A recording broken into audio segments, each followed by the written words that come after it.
Já, velkomin að Rauðaborðinu á þriðjudagskvöldi í lok september, október byrjar á morgun. Það margt í boði hérna í kvöld, hérna aftast í þættinum, og þá kemur til mín maður sem að ég ræddi svolítið við alveg í upphafstíma Rauðaborðsins, Ingi Þór Hafdísarsson, stýrimaður. Hann var þá með uppreisn borð, sigldi báti í höfn vegna ágreinings við útgerðarmanninn verð á rækju. Talaði þá stundu við hann svona málefni sjómannastéttarinnar, en hann hefur síðan farið í land og síðan aftur út á sjó. Hann orðinn fraktara sjómaður, stýrimaður á fraktskipi, en hann hefur líka lært hárgreiðslu og hann hefur tekið upp á því að mála. Ég ætla að ræða við hann það, hann er að fara að halda sýningu sjómennskuna og kannski pínundum karlmennsku og ýmislegt fleira. Sjáum til hvað kemur út úr því.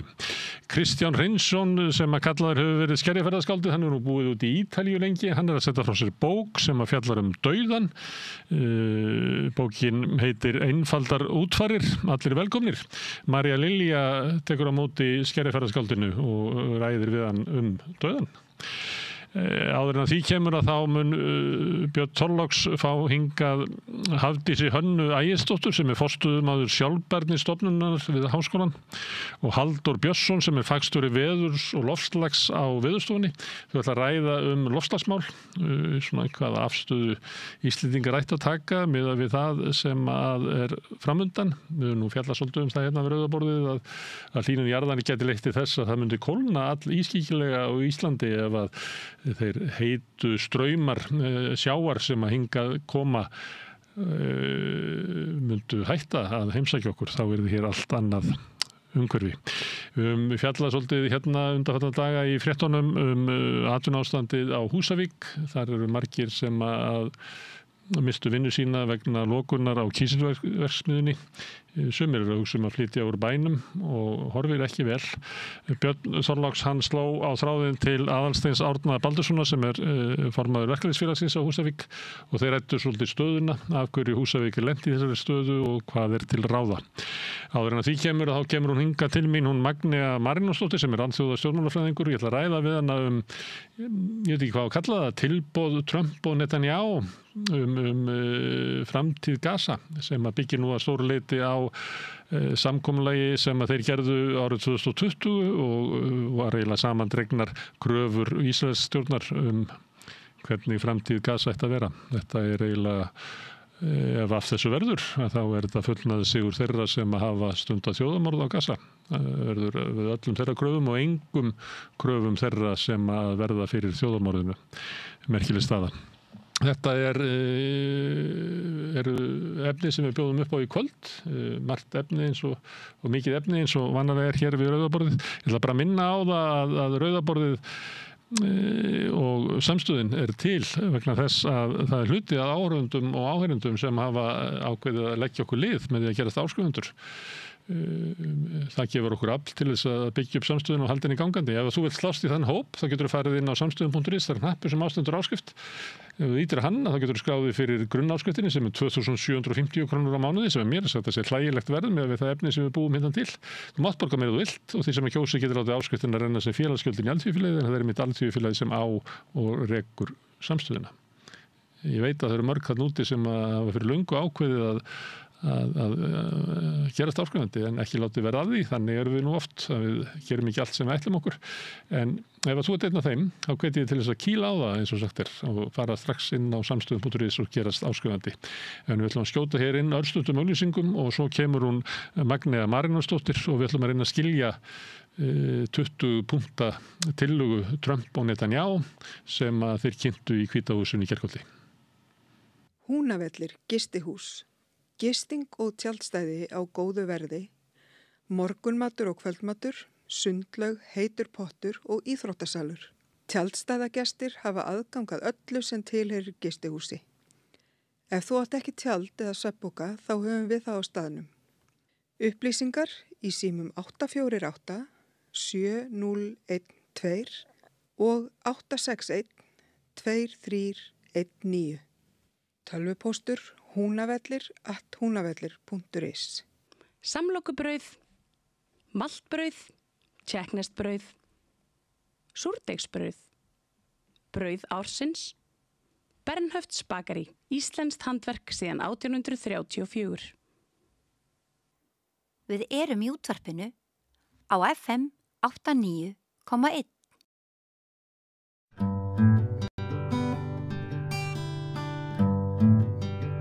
Já, Netanyahu, forsætisráðherra Ísrael, var í Hvíta húsinu í gær sem oft áður á fundi með Trump og niðurstaða þess fundar var að Trump kynnti eitthvað sem er kannski erfitt að segja hvað hvort það sé tilboð Trump og Netanyahu til Hamas. Hann kallaði þetta friðaráætlun og annað slíkt til þess að reyna aðeins að glögga okkur á innihaldinu og hvaðan þetta tilboð kemur og til hvers það getur leitt hingað komin Magnea Marinusdóttir, alþjóðastjórnarfræðingur. Hvað myndir þú segja þetta væri? Það koma þeir saman, Netanyahu sem staðið fyrir þjóðamorði og Donald Trump sem dyggur stuðningsmaður Ísraelsstjórnar í þjóðamorðinu og þeir koma með lausnina á Gaza og boða frið. Já. Hvað, Já. Eða eitthvað leit þetta svolítið óvanalegt? Já, þeir komu líka saman árið 2020 í einmitt Hvíta húsinu til þess að kynna 180 síðna plan Trumps frið og hagsald í Ísrael og Palestínu og þetta var í raun og veru alfarið hafnað af palestínumönnum á þeim tíma og þess vegna var þeim ekki einu sinni boðið en þetta var sem sagt í raun og veru hafnað líka af landtökufólki en þarna sem sagt átti að í raun og veru tryggja frið með því meðal annars að palestínumenn væru algjörlega afvopnaðir eins og núna náttúrulega krafan Hamas og í sjálfsögðu heimastjórnin það eru öryggisveitir en þær vinna samkvæmt samkomulagi við Ísraelsher og þá átti skilyrðin voru líka að fella niður allar svona kærur vegna stríðsglæpa út af það hafa mannréttindasamtök í Palestínu verið að leggja fram sem sagt í raun og veru greinagerðir til þess að fá fyrir alþjóða sakamáladómstólinn til að fá Ísrael dæmt fyrir stríðsglæpi meðal annars umsátrið Gaza og herkvín og þetta sem sagt og þá var gert í raun og veru ráð fyrir því að palestínumenn væru bara á svona ákveðnum svæðum sem á ensku heitir enclaves. Ég veit ekki alveg hvers konar íslenskt orð best yfir það en þetta svona afmörku svæði og þau voru í raun og veru umkringt Ísraels, ríki Ísraels og það var gert ráð fyrir að höfuðborg palestínumanna væri ekki í Austur-Jerúsalem heldur yrði flutt svona út í aðrir borgarinnar sem mjög niðurnítt svæði og það fyrir aftan aðskilnaðarvegginn, það tilheyrir samt Jerúsalem en aðskilnaðarmúrinn þarna fyrir og þetta í raun og veru hafna þeir alfarið og þeir og á þessum tíma þá lýsti líka Benjamin Netanyahu því yfir að þeir ætli að innlima Jórdaníudalinn og þarna þar sem að landtökubyggðirnar væru á Vesturbakkanum, ekki allan Vesturbakkann en og fekk einhverja skammi fyrir frá Trump og þetta þótt ekki vera friðsalið til en síðan fer í raun og veru tengdasonurinn sem að í raun og veru vann að þessu öll saman, Jared Kushner, hann og Trump fara að vinna í Abrahams samkomulögum við nágrannaríkin þar sem að og það voru komin 4 Abrahams samkomulögum eðlileg stjórnarsamskipti við Ísrael og milli þessara Arabaríkja og vera að vinna að slíku samkomulögum við Sádi-Arabíu þegar Hamas gerir árásina og bæði heimastjórnin Hamas höfðu mótmælt þessum samkomulögum út af því að Palestínudeilan var jaðarsett og þá gerir Hamas þess árás og eins og margir hafa bent á að þú veist Ísrael eitt bara stærsta njóstaríki heimi. Það var verið að í raun og veru upplýsa núna það daginn af þessum 2 blöðum í Ísrael sem heita 972 Magazine og Local að þeir það kom í tengsli við það að Microsoft ákvað að hýsa ekki hluta af gögnum ísraelska hersins og þetta eru allt upptökur af farsímum palestínmanna og samræðum og textaskilabóðum og þínlíkt. Og þú veist bara að þú ert þarna að allt sem þú setur á netið þeir geta fundið út úr því. Þannig að í raun og veru að þá ég víka þessu út af því að það kom allir svo óvart að Hamas skildi geta gert þessa árás og þessa skyndi árás á nokkra vitnesku Ísraelshers og stjórnvalda og þá auðvitað koma þessi svona sem við kalla samsæðiskenningu að þeir hafi í raun og veru vita af þessu, þeir bara tóku þá ákvörðun að láta þetta eiga sér stað og þá verið komin átilla til þess að fara inn og uppræta Hamas og og halda áfram svona sínu áætlunarverki sem að hefur... Og í krafti þess að þá myndu Arabaríkin ekki andmæla því vegna hversu hryðjuverkin voru ræðileg. Já, og síðan ef við lítum á þessar tillögur sem eru þessi 20 punktar að þá náttúrulega þeir byggja sérst í raun og veru þessari afvopnuna tillögu eða vopnahliðstillögu frá 19. janúar 2025 sem er raun og veru byggt á tillögu John Biden þegar hann var forseti frá maí 2024 afvopnu Hamas og þeir farið frá völdum og þvíumlíkt.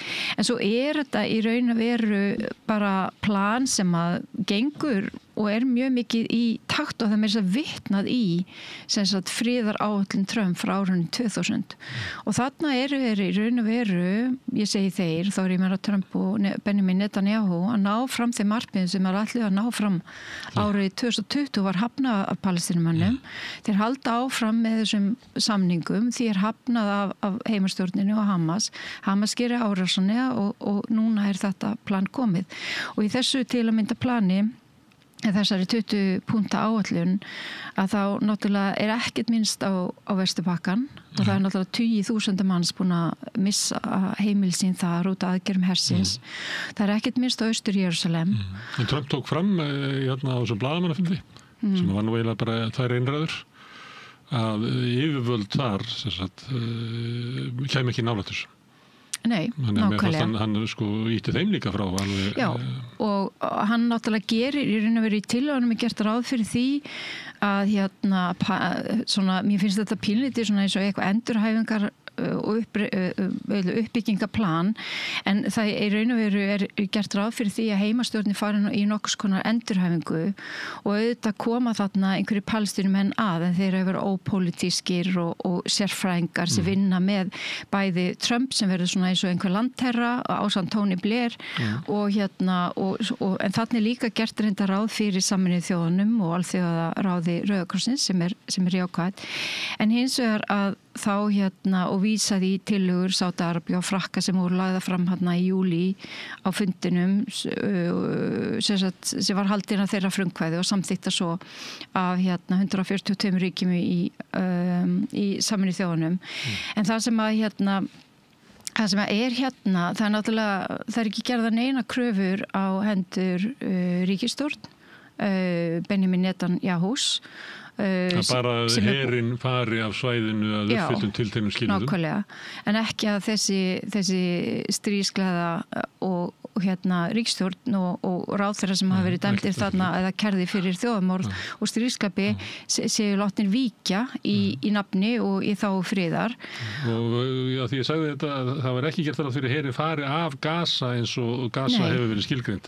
Heldur er skilin eftir svona vænsneið af Gaza meðfram ég veit ekki hvað maður kalla það, landamæri eða eitthvað. Það sem að herinn mun verða áfram. Já, og það er þeir muni verða að uppfylltum hinum og þessum skilyrðum þá muni þeir fara að undanskildu öryggisviðurföru þar sem verður áfram þar til Gaza fullkomlega öryggt fyrir endurvakandi hryðjuverkaógn segir í svona íslenskri þýðingu á þessu og hverjir dæmi það hvenær Gaza er fullkomlega öruggt. Ísraelsmenn sjálfur. Já, og þannig í raun og veru að þá, þetta er bara þvingað að það er verið að ná þarna fram bara því sem að ég meina Netanyahu lýsti strax eftir fundin að það yrði aldrei nein full og frjáls og fullvalda Palestína, það yrði aldrei 2 ríki. Það er bara gert ráð fyrir því að Palestínuminn búi þarna á afmörkuðum svæðum og í raun og veru eins og ég hef talað áður, ég held að bara lífið verði ekki það gott fyrir Palestínuminn og hugmyndin er bara að þeir á endanum rekist í burtu og þetta verður bara allt lagt undir. Ég sé þetta ekki neina sem sjálfbara lausn og líka það er ekki minnst. Það er tilgreint þarna að enginn verði neyddur til að fara eða vera og fólk fá að koma aftur. Já, það er tilgreint en svo náttúrulega bara spurning hvað það merkir allt saman en hins vegar að þá auðvita til þess að er mikilvægt að stöðva þetta stríð og það þarf að gera það með einhverjum þeim hætti en það er svona, þetta er allt alveg eins og Oslo-samkjánum allt háð einhverjum skilyrðum og það sé eitthvað uppfyllt þarna reyndar, það er betra enn í Oslo-samningunum að hérna er gert ráð fyrir að það sé verið að fylgja eftir efndum og að skilur séu uppfyllt það með einhverju óháðri eftirlýsnefnd og þvílíkt og þarna verður svona friðargæslulíð og þvílíkt en það var ekki á tímum Oslo þannig að það er kannski að einhverju leiti einhverju möguleika því en það er heldur ekki hægt að tala bara gas og sleppa Vesturbakkanum og Austur-Jerúsalem. En með við þetta og við reynum að horfa á þetta út frá kannski sjónarhóli þeirra ríkja sem hafa bara nýverið fyrir að viðurkenna sjálfstæði Palestínu. Já. Og sem að leiðtogar þeirra ríkja stíga núna fram og eru bara ánægð með þetta. Já. En þá er það annars vegar eins og benda á Vesturbakkinni skilin eftir það sem hefur verið mikil sókn Ísraelsmanna og Palestínumenn segja að það að lifa þar hefur aldrei verið verra heldur en það er núna því að þeir lifa við linnulausa ógn og raunverulega eru allir Ísraels búar hafa eiginlega rétt á að bara drepa þá eiginlega. Það er svona upplifun þeirra Hinn svo eftir með Gaza, það sem er hernámið, hernámsliði víkur en í staðinn kemur umverulega yfirstjórn með blessun hernámsríkisins sem að heldur Palestínumenn niður og þeir fá ekki sjálfstæði á neinum hætti, þeir hafa ekki með sín mál að gera. Nei, eins og þeir í sjálf sér hafa ekki haft. Akkur getur sá sem er nýbúin að viðurkenna Palestínu sem sjálfstætt ríki, akkur getur ánað með þetta? Já, það er náttúrulega spurning. Ég meina, það virðist vera að flesti líti svo á að það verði ekki hægt að stöðva þessar árásir á Gaza. Það verður að leyfa Ísraelsmönnum að fá sínu framgengt. Já, út af því að og líka eins og bara hefur einhvern veginn komið í ljós að þetta er ópaslega mikið háð því hvað Bandaríkin segja og gera og þrátt fyrir þessar yfirlýsingar sem er náttúrulega það sem hefur verið að þrýsta á ekki bara Ísrael heldur Bandaríkin að stíga niður fæti þannig að sé hægt að stöðva þessar árásir og koma á einhverjum friði og svona varanlega lausn þá er þetta allt undir Ísraels er ekki komið enn sem komið er og líka bara sérstaklega undir auðvitað Bandaríkjunum og það eins og þegar voru þessar yfirlýsingar að Ísraels stjórn ætlaði að innlima Vesturbakkann þá voru þær ekkert afdráttarlausar fyrir en Netanyahu búin að hitta Trump og þá lýsti Trump því yfir að Vesturbakkin yrði ekki innlimaður en hins vegar samkvæmt þessari friðaráætlun frá 2020 þá átti ekki að neinar landtökubyggðir og landtökufólk að fara þá átti bara að halda áfram að búa en það var ekkert gert ráð fyrir því að breyta því ástandi sem er núna og er ekkert lífanlegt fyrir Palestínumenn.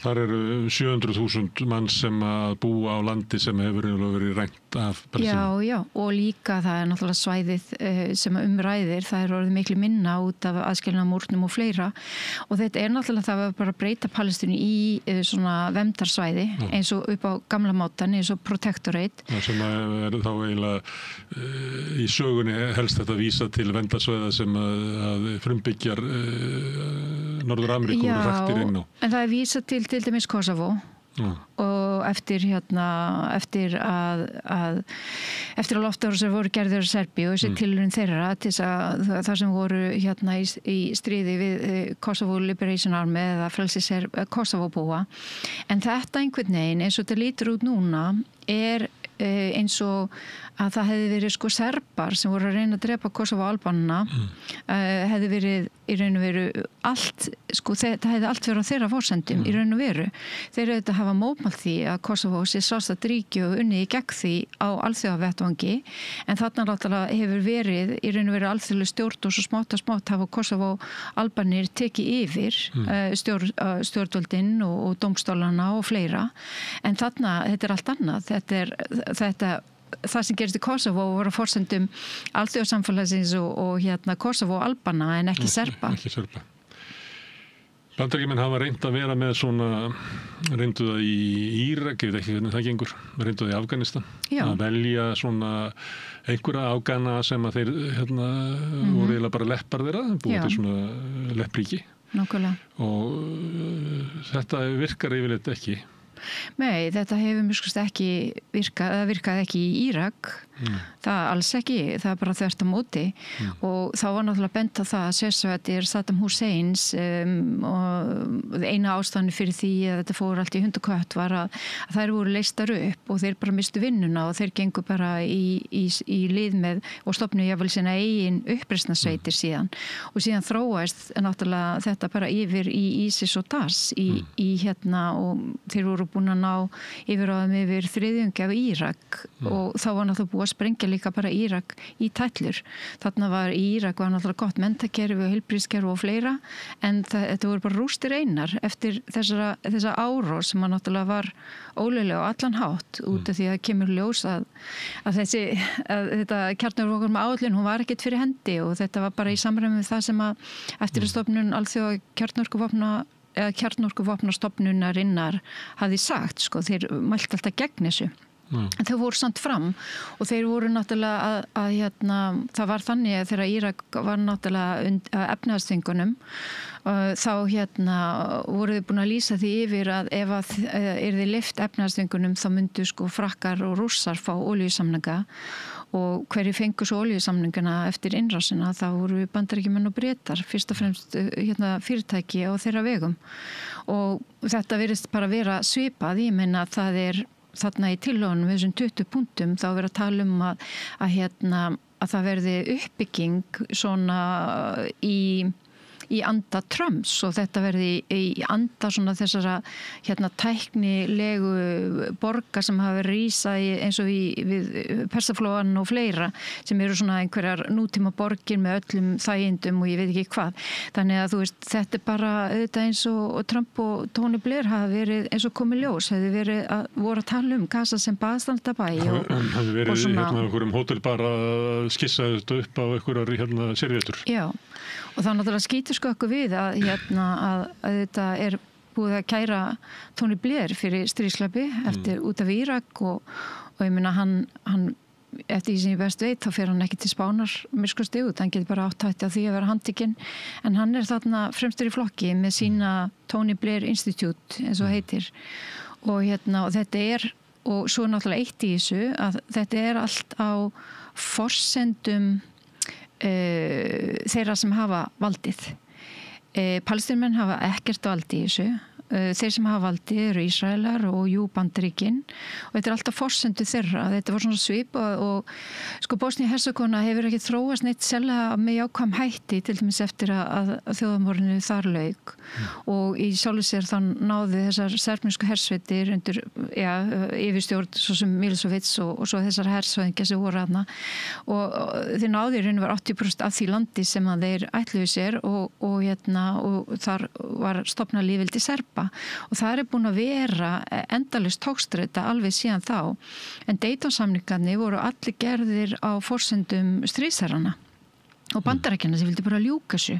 Þetta ekkert sko eitthvað sjálfbært eða réttlátti friður og eins og til dæmis það náttúrulega áberandi þarna að þarna eru auðvitað fyrir nýlendi þjóðir sem koma sterkt að og Arba-ríki sem eru líka samþykkita og maður skynjar að það bara ákveðin auðvitað verður að stöðva þjóðamórið en það líka bara ákveðin þreita. Þú veist, þetta búið að vera vandamál síðan 1948. Stjórnvöld í þessu löndum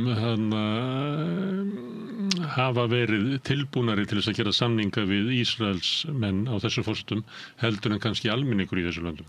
Já, nákvæmlega og svo hugsa maður sko, þeir náttúrulega munu gera skapa mikið þrýsting að það verði ekkert úr því að þeir þurfa að standa hérna fram fyrir dómstólum og vegna stríðsglæpa sem það eru ákærðir fyrir og þvíumlíkt.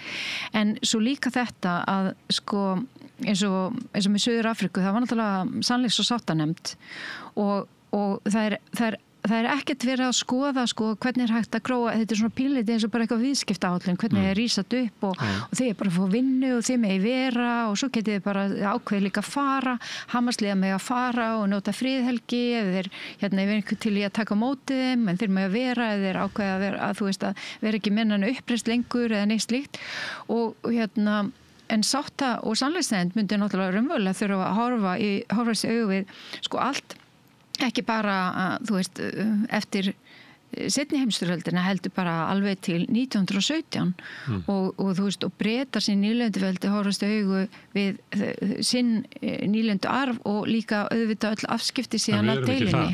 En við erum ekki þar. Og það er náttúrulega engin tilbúin til þess að gera það. Þannig að þetta verður bara alltaf forsendu þeirra sem hafa völdin og palestínmenn hafa minnst völd og þeir hafa aldrei haft einustu völd þarna í raun og veru. Þeir hafa gripið til þessu vopn sem þeir hafa, sem er uppreist, vopni uppreist og reynt að semja og reynt að nýta sér alþjóðalögin en þeir hafa ekki náð meiri árangur en þetta.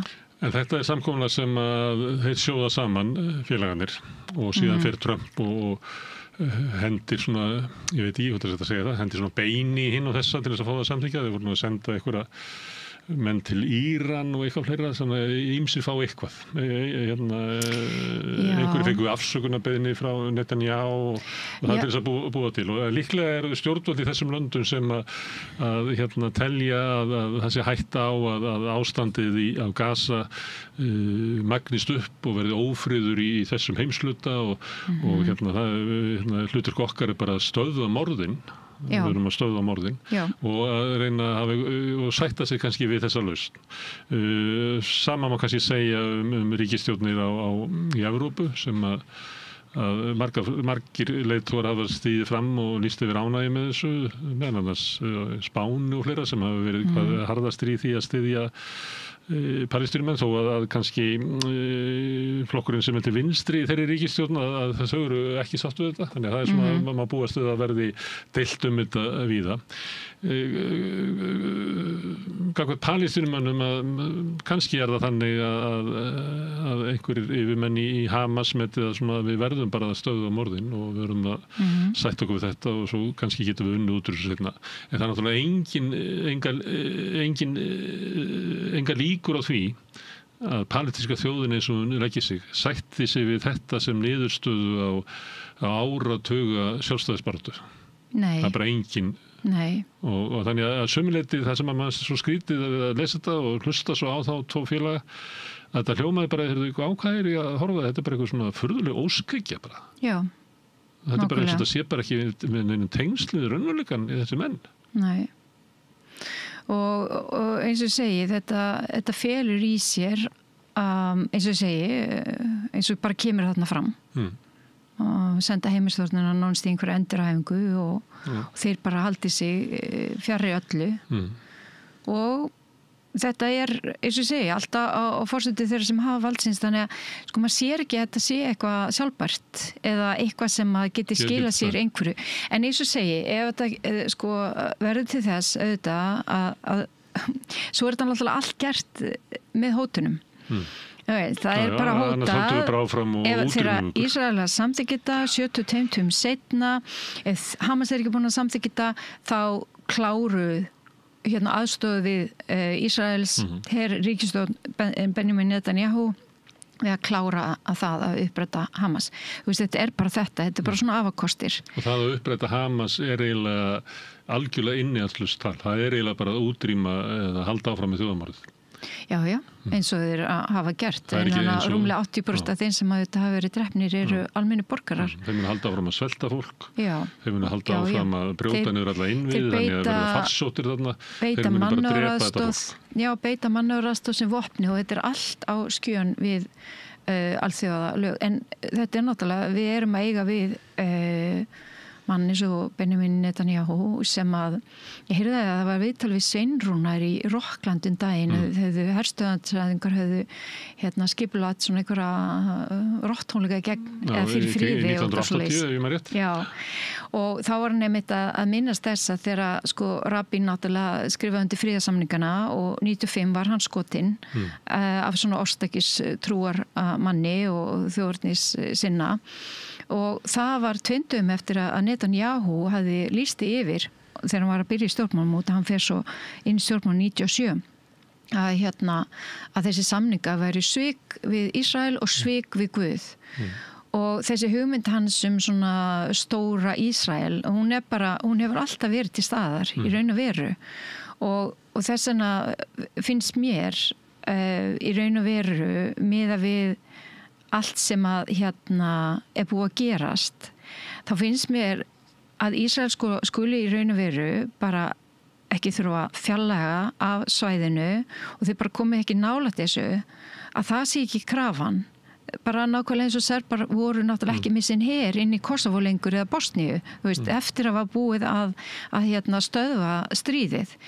En þannig að þetta er alveg stórfurðulegt og þetta er eins og segi, mann finnst bara örvæntingi að vera orðin það mikil, ríki ná ekki samstöðum að grípa til friðsamlegra aðgerða eins og viðskiptabanns eða sniðgöngu eða eitthvað þar sem að vopnavaldi er ekki beitt og núna eru allir að bíða eftir, að Trump gera eitthvað, hann er tilbúin að gera þetta og þá eru bara allir, gerum þetta.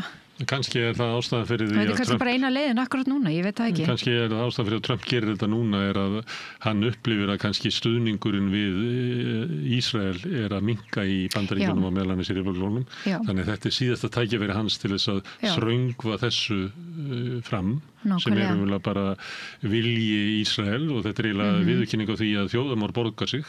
Svo sem fremur þjóðarmorðið hann vinnur. Já, og það var eins og í Bosníu, í raun og veru var það ákveðin viðurkenning á því að þjóðarmorð borgaði sig vegna þess að þeir fengu að stofna lýðveldi Serba á 80% af landinu sem var þá Bosníu-Hersegóvína.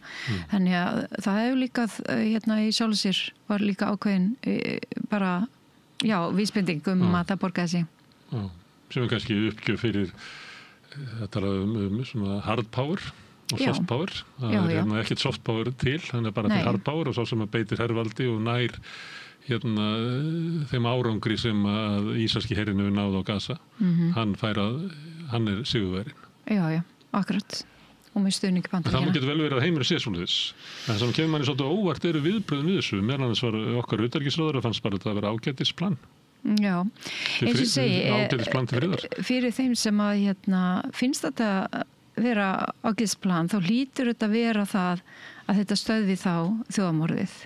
Og svo hægt að finna eitthvað út úr í framtíðin að gera eitthvað. Nákvæmlega gera eitthvað annað og líka það að núna þegar rannsóknarnefndin í málefnum hermundasvæðin á Palestínu og Ísrael kemst að þessi niðurstöðu með samanburði á þjóðarmorðin í Bosníu og þetta uppfyllti 4 af 5 skilyrðum þjóðarmorðs. Ég meina hver er skylda ríkja þegar að kemur á þjóðarmorði, það eru þetta að grípa til aðgerða. Það hefur ekki fyrir gert með neinum markvissum hætti eða neitt slíkt og þá náttúrulega er í raun og veru stuðningu við þetta plan sem að vera þá kannski mörg ríki myndi þá mögulega líta á bara sem þá fyrsta skrefið að einhverju og það veri mögulega hægt að ræða síðan málið og koma hlutunum í einhvern þann farveg sem stiði þá tveggjaríkja lausnina sem að Netanyahu hefur búin að lýsa yfir að mun aldrei eiga sér stað og vonandi náttúrulega og það er mjög mikil forsenda friðar, það er náttúrulega þessi ríkisstjórn Ísrael færi frá og hann er búin að vera við völd nánast í 20 ár og þetta ásakaður og kærði fyrir margvíslega hluti og alltaf verið að ræða það í fjölmiðlum í Ísrael hvernig hann reynir alltaf að framleika eigið pólitíska líf með öllu því sem hann gerir, sérstaklega ekki síst í málefnum Palestínu. Þannig að það getur verið að verði svona breytta forsendur á einhverjum tímabúndi, sérstaklega að vera stjórnarskipti í Ísrael og þá mögulega minnskosti hægt að skoða hvernig hægt þá að taka höndum saman og beita þá auðvitað sérstaklega líka bara þá nýja ríkisstjórn og Bandaríkin stuðningum það að þarna verði 2 ríki hlið við hlið og auðvitað hafa margir bent á það eins og bara meðal annars Palestínumenn að það eigi að vera 1 ríki þar sem að kristni múslimar og gyðingar séu jafn réttháir og þessi 2 ríkja laus sé í raun og veru bara dauð og dauði bókstafur og Jú, það getur svo sem vel verið en maður sér ekki alveg fyrir sér að það miskusti sé hægt að gera það bara núna eftir allar þessar hörmungar en hvernig að koma á 2 ríkja laus það líka allt annað og ef maður lítur bara eins og ég var að líta til hvað stóð út af þegar að Osloarsamningurinn var gerður og það deilur Austur-Jerúsalem og sem samkvæmt friðarplani Trump á að vera útjæri borgarinnar innan við aðskilnaðamúrin. Það þetta mustur í sæðin. Ísraela vildi hafa stjórn á henni og Palestínumenn vildi líka hafa stjórn á henni. Það landtökubyggðirnar, hvort að þeir bara leggjast niður eða vera áfram eða hvað. Og svo það flóttafólki og réttu palestínska flóttafólks. Ég meina Ísraelar eru með þarna lög sem að heita á ensku law of return, það eru allir gyðingar, þeir geta komið og tekið sér búsitt í Ísrael og orðið ísraelskir ríksborgarar út af því að þetta landi þeirra og svo var það líka stjórn og lofthelgi og landamærum og eitt af því sem að Ísraelar heimtuðu á þeim tíma væri að þeir getu verið með hefðu aðgangu allri lofthelginni í þessu nýja ríki Palestínumanna og svo náttúrulega þessi landsvæði sem stóðu út af og það var einhvern veginn þegar að þeir hittust þarna Camp David, Barack og Arafat og með Clinton að þá í raun og veru hélt Clinton því frambil Clinton að þetta væri að þeir hefðu boðið Yasser Arafat bara friðinn á silfurfati og hann hefði hafnaði bara út einhverju 4% landsvæði en það skiptir alls svo miklu máli hvaða landsvæði verið að tala og það var Austur-Jerúsalem, það vassauðlindir sem eru þarna á staðnum og það mjög mikið að það sá hluti Vesturbakkans og það skiptist A, B og C og Ísrael hefur algjörlega fulla stjórn á C-hlutanum sem 60% Vesturbakkanum, það eru allar náttúruauðlindirnar, vatnið og þeir hafa og svo svona hálfgert einskismarsland þar sem með svona hæð, þar sem með mikið útsinni við Tel Aviv og Jerúsalem og svo það líka þetta að deila auðlindum á Vesturbakkanum það var krafa og hafa yfir þarna landamærin eða hluta vera með hernaðar viðveru á 15% landamærin Palestínu og Jórdaníu.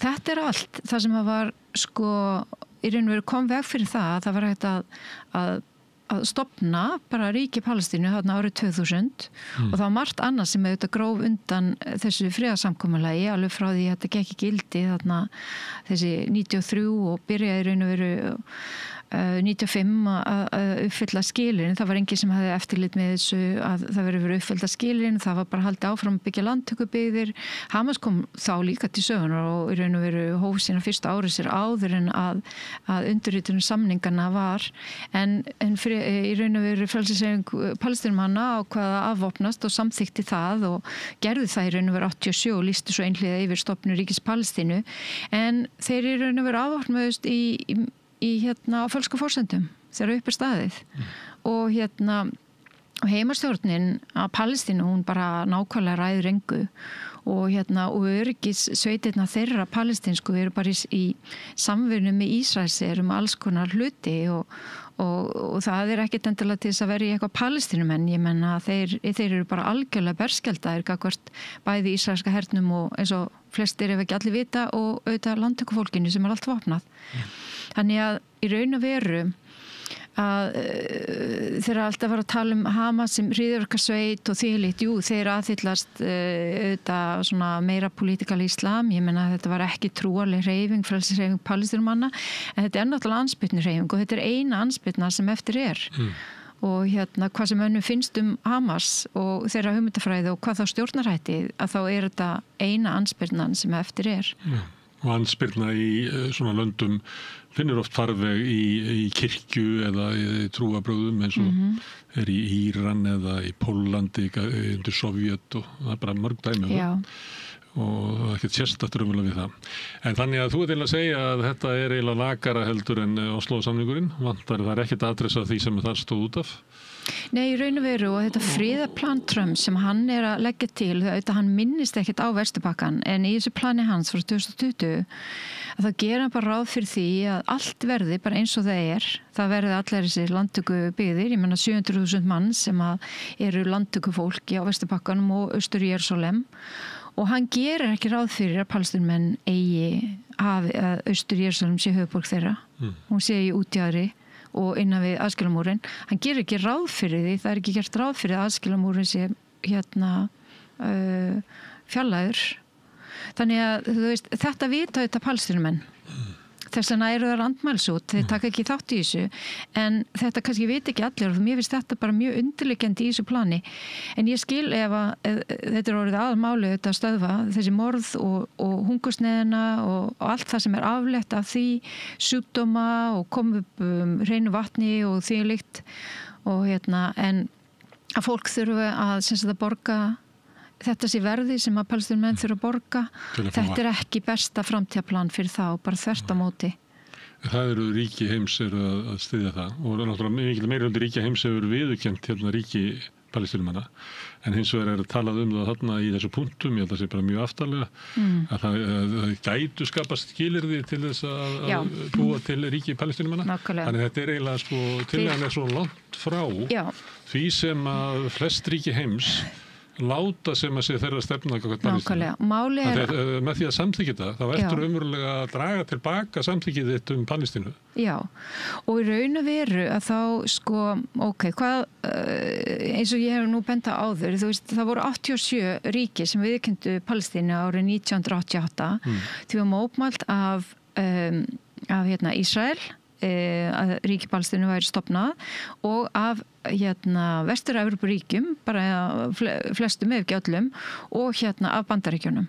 Og það er ekki fyrir en Ísland viðurkennir Palestínu og fullveldi Palestínu 2011 og það er fyrsta Vestur-Evrópuríki til að gera það.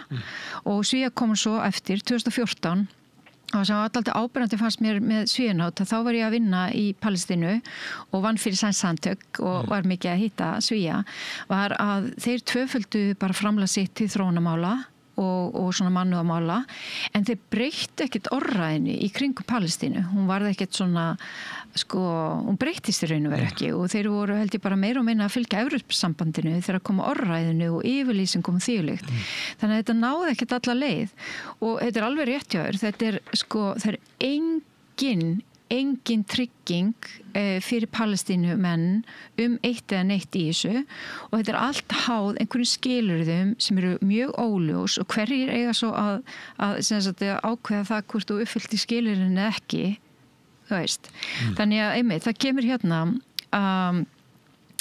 þeir eru líka það sem ég var svo áhugavert að það var að vera viðræði milli allra trúarhópa byggð á gildum umbörlindis og friðsamlega sambúðar til að reyna að breyta hugsunarhætti og frásögnum narratífs Palestínumanna og þeir alltaf segja að þeir og Ísraelsmanna það er alltaf mikið hatursorðað oft eftir svona löng átök og leggja áherslu á ávinning sem friðgetur haft í för með sér og þetta er svo sem alveg fínt en það var eins og einn vinur minn var að benda á, ég meina hvað með hugmyndafræði síonista ég meina þegar að eftir seinni heimsstyrjöldar helförina þá var þetta bara hugmyndafræði nasisma bara ekkert hún var bara ekkert heimil lengur það var ekkert heimilt að bjóða sig fram í nafni hugmyndafræði nasista en hvað þá með sionista þú veist, er út af því að landtökufólki þetta er samkomulag sem er sniðið að sionistum já, og út af landtökufólki þannig að þú getur ekki að óska eftir því að það sé andstæð við sionisma í þessu plaggi og ég veit ekki hvort fólk veit en ég meina landtökufólki sem kemur allstaðar að úr heiminum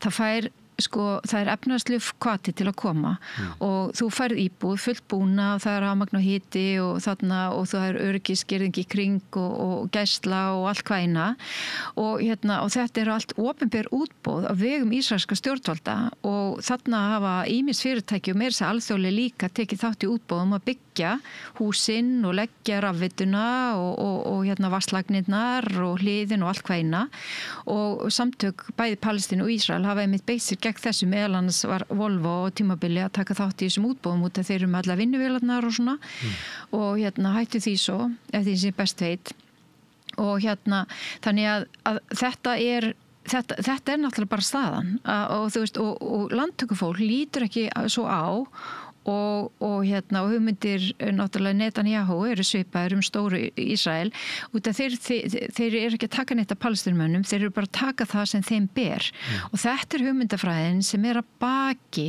landtökunni og fólk vil taka þetta kalla landrán sem það en þeir líta ekki á þetta sem lán þeir eru endurheimta landið sem að þeir eiga og engin annar en þeir og það er allt annað að vera gyðingdómur og síonismi náttúrulega bara tvennt ólíkt í raun og veru og þannig að og í þessu þá náttúrulega mætti nú alveg bara fara að í raun og veru gera kröfu það að sína sig sem hugmyndafræði bara sé ekki boði, það sé ekki boði út af því að þetta svona ethno-governance hugmyndafræði einn öðrum æðri og það allt réttlætt út frá því og ég meina Palestínumenn eru búin að búa við þetta. Það innbyggt inn í hann svona aðskiljaða stefna innan Ísrael en það líka bundið inn í þess að getur maður sagt þess að það ekki hægt að viðurkenna Ísraels ríki eins að Ísraelsmenn ekki með först landamæri.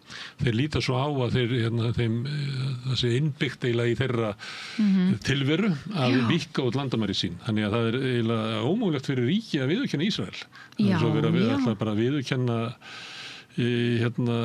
ríki sem eru með útfærslustefnu og ætla sér bara að fara og hafa það sem stefnu að það megi ekki vera fleiri en kannski, ég veit ekki hvað það planið 20% af þeim sem eru innan Ísrael megi að vera arabar en þess vegna þurfum við þegar við vinnum land eins og Vesturbakkan þá þurfum við bara að hrekja fólk í burtu og reka út á guð og gaddinn þannig að þetta bara innbyggt inn í stefnu ríkisins og síonismann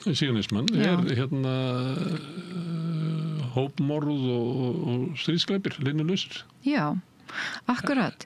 Og síðan stendur hérna að á meðan endurbygging Gaza heldur áfram og þegar umbóta áætlun Palestínumann framfyllt af trúmennsku, þetta þar að segja svona endurhæfingin fyrir heimastjórnina, gætu skilyrðin loksins orðið til staðar fyrir trúverðuga leið að sjálfsökunarrétti og ríki Palestínumanna sem við viðurkennum sem markmið palestínsku þjóðarinnar.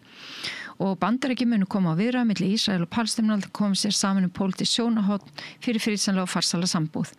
Og þarna aftur náttúrulega líka alltaf verið að stilla upp ríki sem hernámsríki og Palestínumenn sem eru hernumdir sem einhverjum jafningum og í raun og veru Ísrael sem viðurkennt ríki og Palestínu sem ekki einu sinni viðurkennt ríki. Ég meina það ekki búið að fá þessa alþjóðlegu viðurkenningu sem ríki þó að mörg, þó að séu eitthvað 150 kannski ríki heims sem eru núna búin að viðurkenna þá.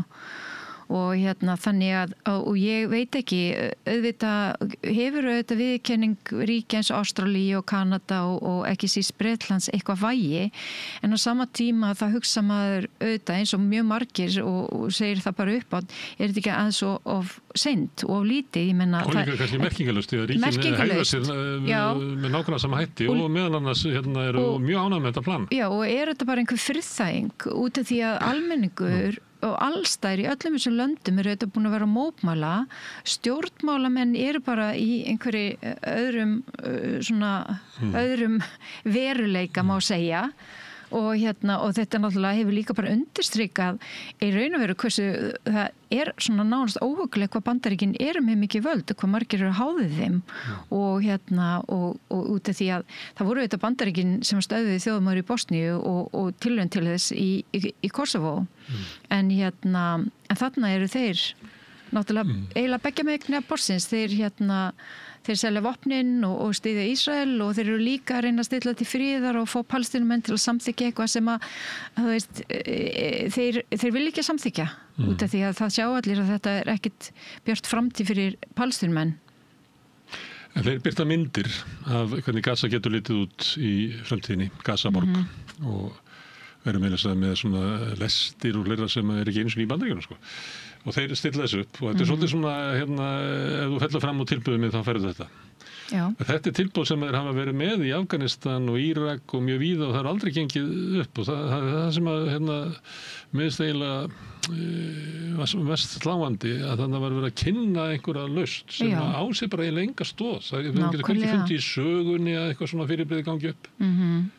Þannig að þetta bara einhver óskhyggja, kannski þetta tengdasonurinn og Trump sem að skoða einhverja svona myndir og ég meina auðvitað, sjáðu þessar myndir, segja fasteignakallanir. Ég heldur að Palestínumenn vil ekki þetta frekar, ef að sýna það mynd hvernig Gaza lítur út núna, hvort viltu? Svo þetta líka svo kaldlynd. Það allt í rúst. Það búið að sprengja upp bara 70% af öllu húsnæði og fólk búið að missa heimili sín og svo verið að sýna þeim einhver svona glæsimyndir af einhverjum glæsilum húsnæði í borginni þeirra Gaza sem búið að sprengja í tætlur og bara sjáu þið. Þetta getið þið fengið. Þetta bara, mann finnst þetta bara ósmekklegt og þetta svo kaldranalegt og þetta svo kalt og þetta svo algjörlega sneitt öllri mannúð bara og einhverjum tilfinningum, ég veit það ekki. Það bara byggt á líka bara einhver læsi á því hvernig fólk hugsa. Mér finnst þetta bara hluta af afmennskunni sem í gangi.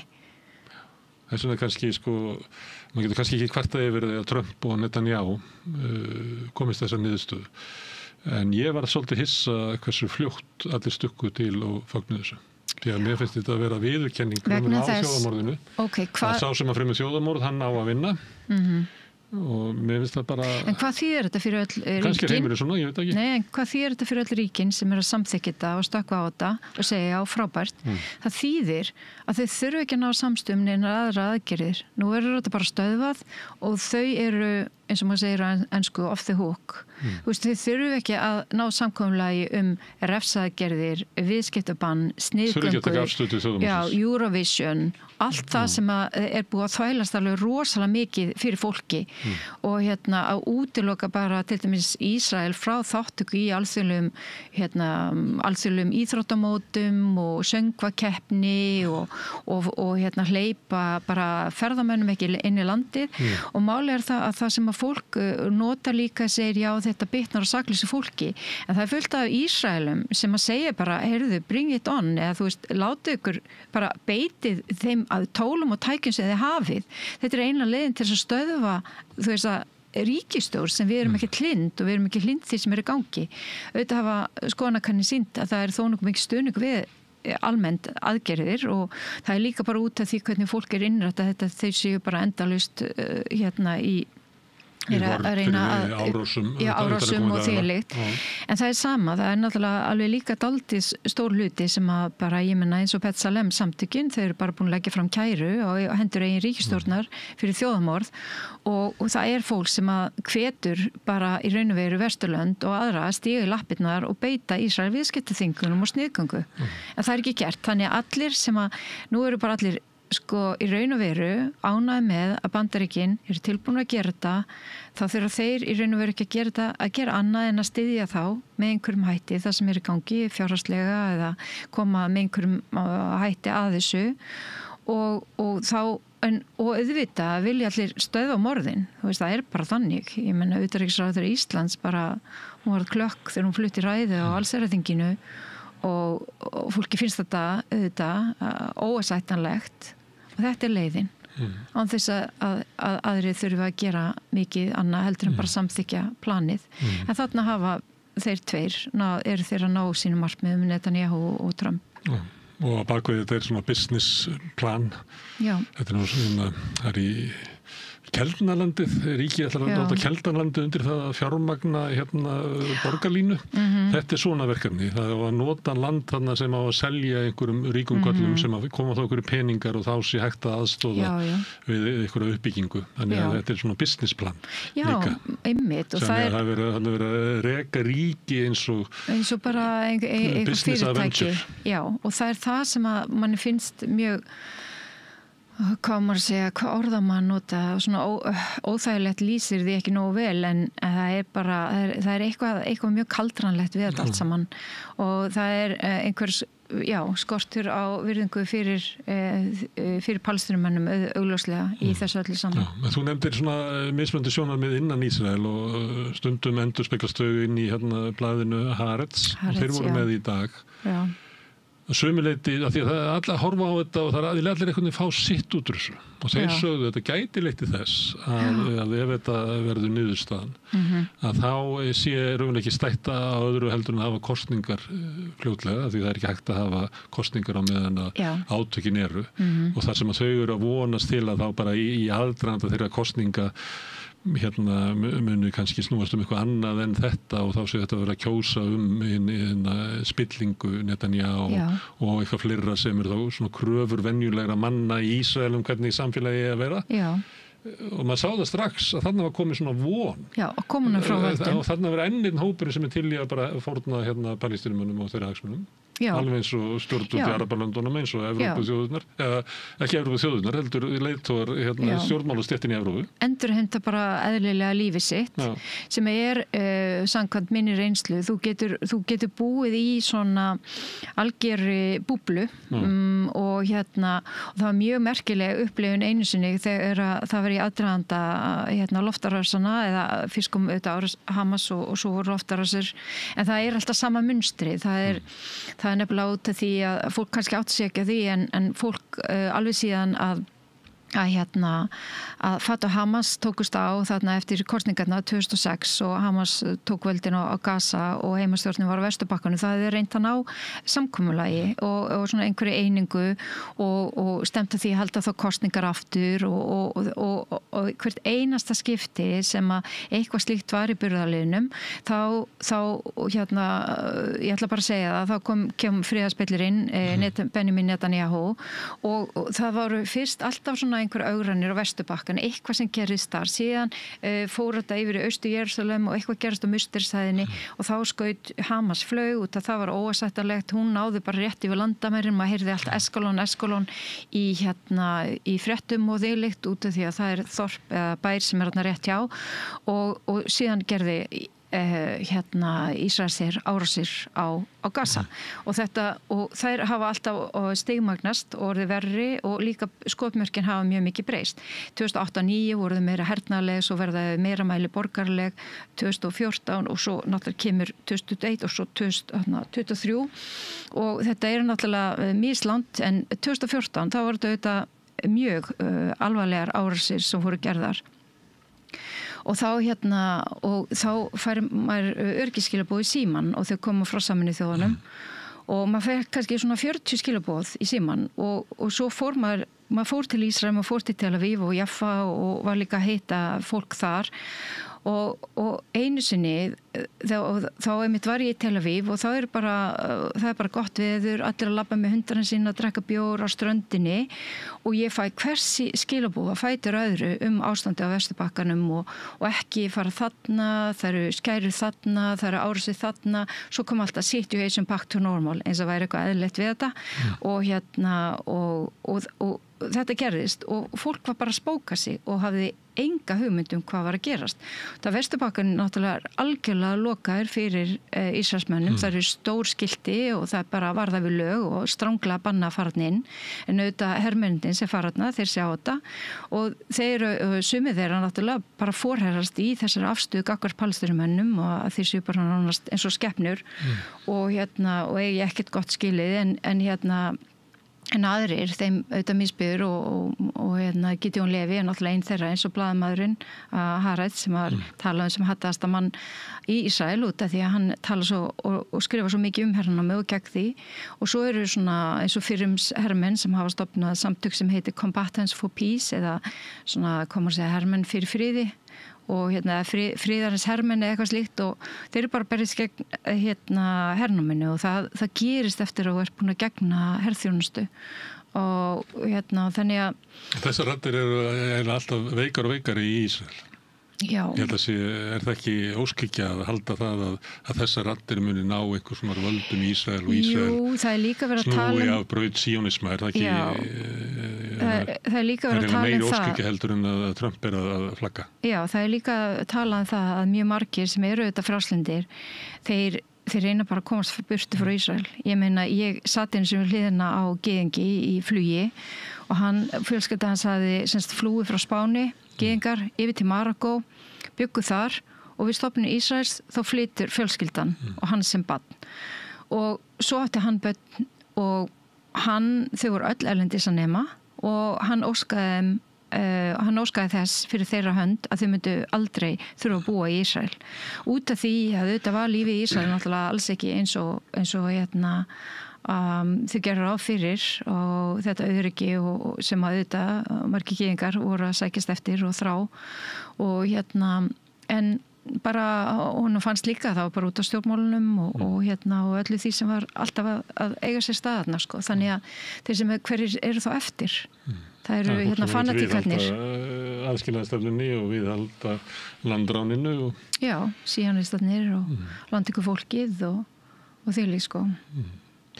Herðu Magna, takk fyrir að koma hingað og fara yfir þessa 20 punkta sem að Trump og Netanyahu kynntu í gær og það var ekki almenna lukku með stjórnvalda en ég býst við að næstu dögum megi eftir að koma fram önnur sjónarmið gagnvart þessu heldur að koma fram í fyrstu. Já, takk fyrir.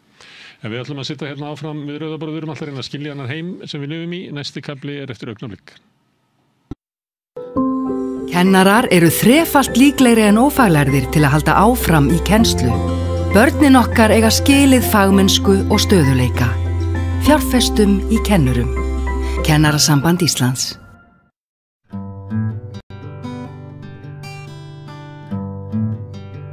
Þá ætlum við að víkja sjónum okkar norður í land. Við ætlum að fara til Húsavíkur. Á línunni ætti að vera verkalýðsforkólfurinn Aðalsteinn Árni Baldursson. Heyrðu í mér? Já, ég heyri ágætlega í þér. Ljómandi er það nú. Takk fyrir að tala við okkur. Við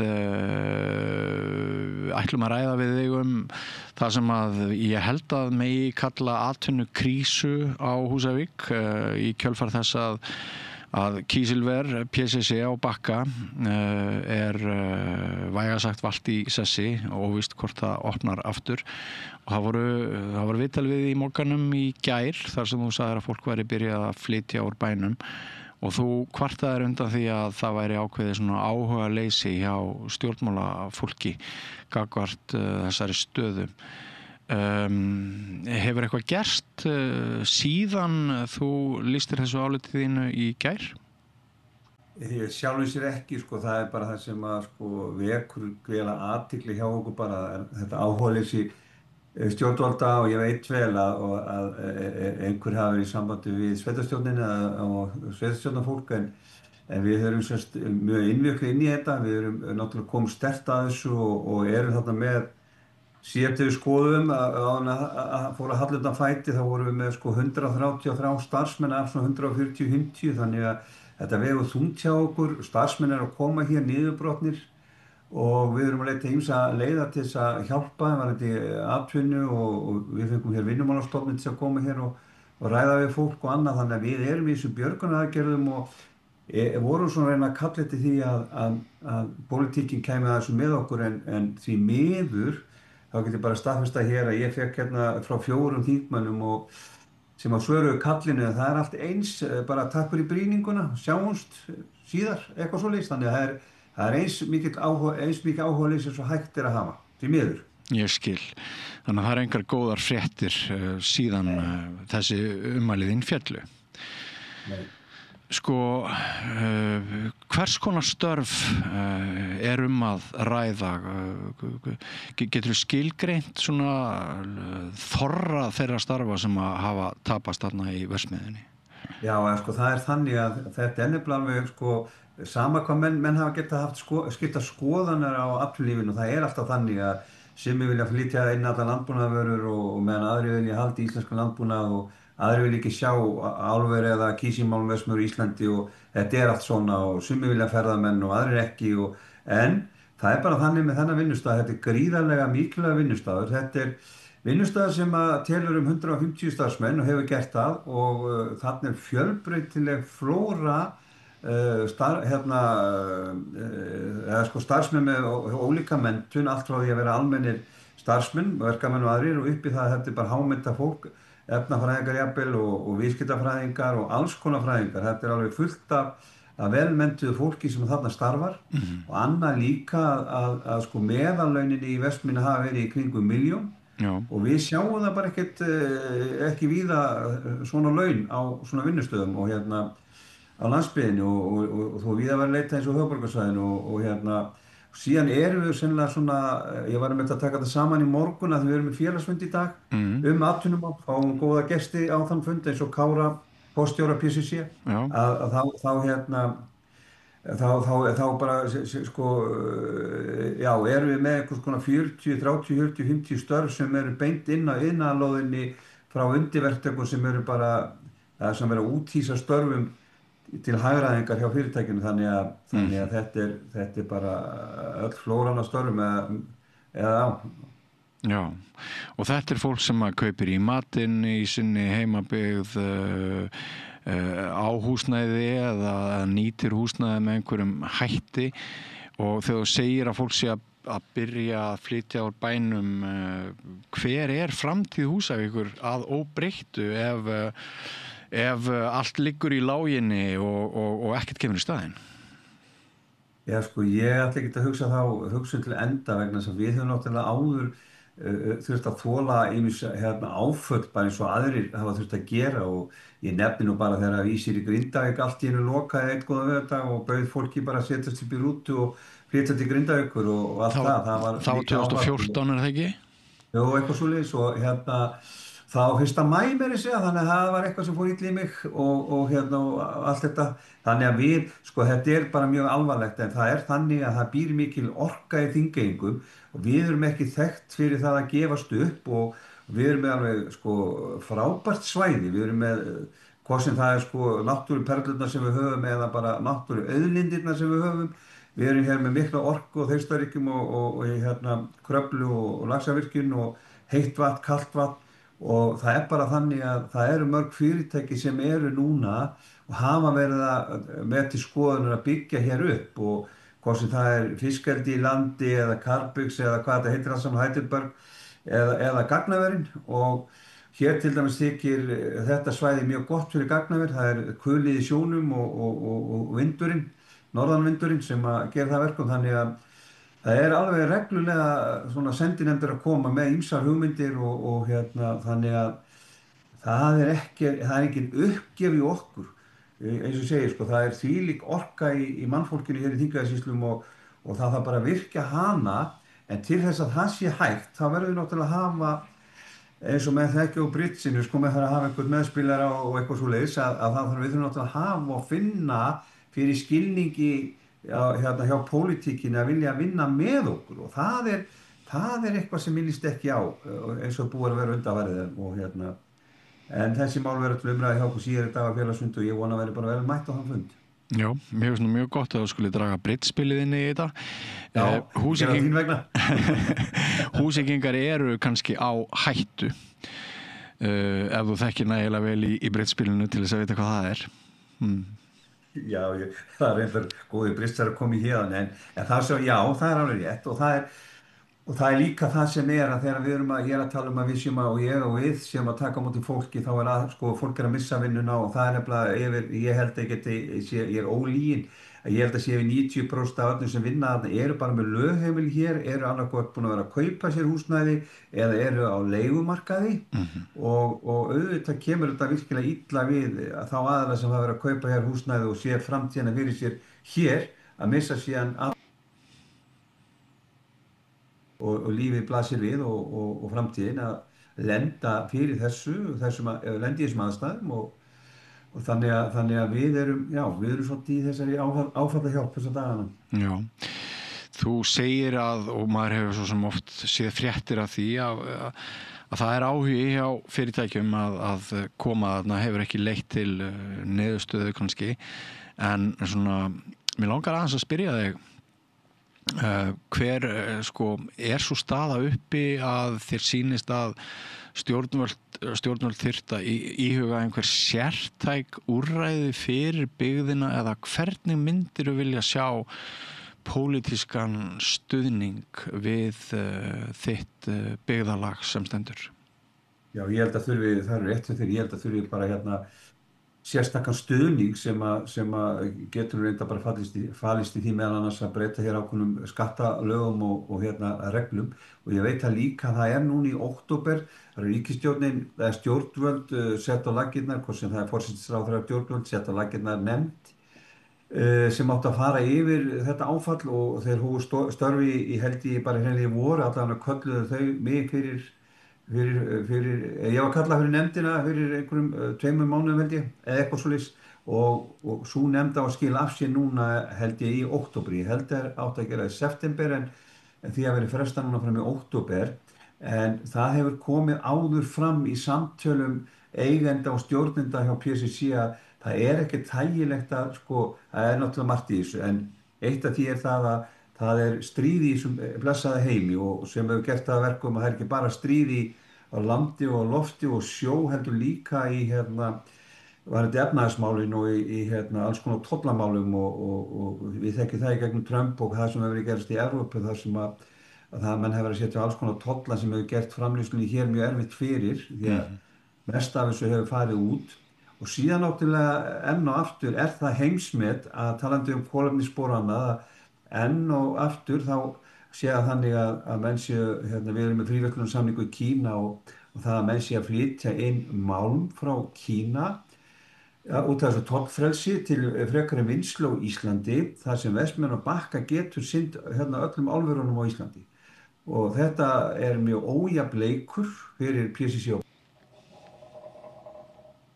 og stjórnvöld hefðu vilja, þor og kjark til að taka á þessu þá geti þetta til dæmis hjálpað verulega til að Bakki geti hafið vinnslu á ný en ég ger ekki lítið úr því að núna í Evrópu víða erfiðleikar í kísilmálmframleiðslu og ekki síst út af þessu ódýra sóðamálmi sem að koma frá Kína framleiddu með kolum meðan við erum hér með græna orku og vinnum þetta eins vel og hægt Mætti ég biðja það að útfæra aðeins hugmyndir þú komst inn á einhverjar skattaaðgerðir. Geturðu sagt mér hvað þú ert að tala? Hvernig væri hægt að breyta skattheimtu eða skattamálum?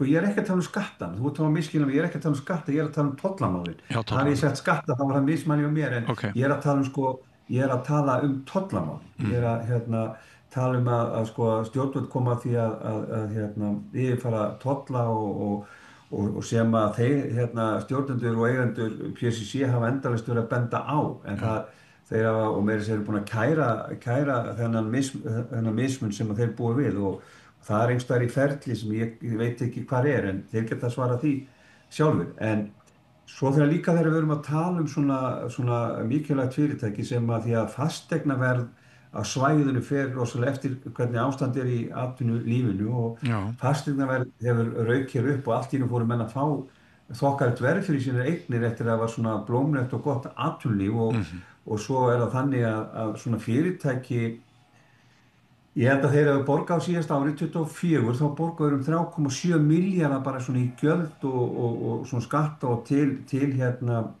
undirverktaka þannig að það voru tæplega 4 milljarðar sem voru að greiða en svo náttúrulega eru almennt svona fleiri blikur á lofti því að varðandi þetta til dæmis að það alveg gríðarleg hafnargjöld og tekjur til sveitarfélagsins af svona rekstri þegar skipin koma fullhlaðin af hráefni og síðan hráefni unni hér og svo fyrir varan úr landi eða reyndar til Rio Tinto í Hafnarfirði sem hefur verið að kaupa málminn hér og þannig að þetta inn og út import-export framleiðsla þannig að þetta hefur mikil áhrif á tekjur hafnarinnar og það alveg ljóst að hefur komið fram hjá stjórnendum sveitarfélagsins Norðurþings að þau í vörn og þau hafa þurft að grípa til ýmsa aðgerða og staðan fyrir að ætla að skila hagna á þessu ári þá stefnir í allan fyrstu 6 mánuðina í verulegt tap. En svo það umhugsunarefni líka sko, sem til viðbótar sem á ekki bara við Húsavík, heldur víða staði á landsbyggðinni sem hafa verið að treysta á aukna ferðaþjónustu og verið að fá hér bara þessi minni skemmtiferðaskip sem hafa verið að koma og þau komu töluvert fjöldi þeirra kom hér til Húsavíkur í sumar en nú er að tala hérna einhvern innviðagjald sem að gera það verkum að bókanir hafa hrunið.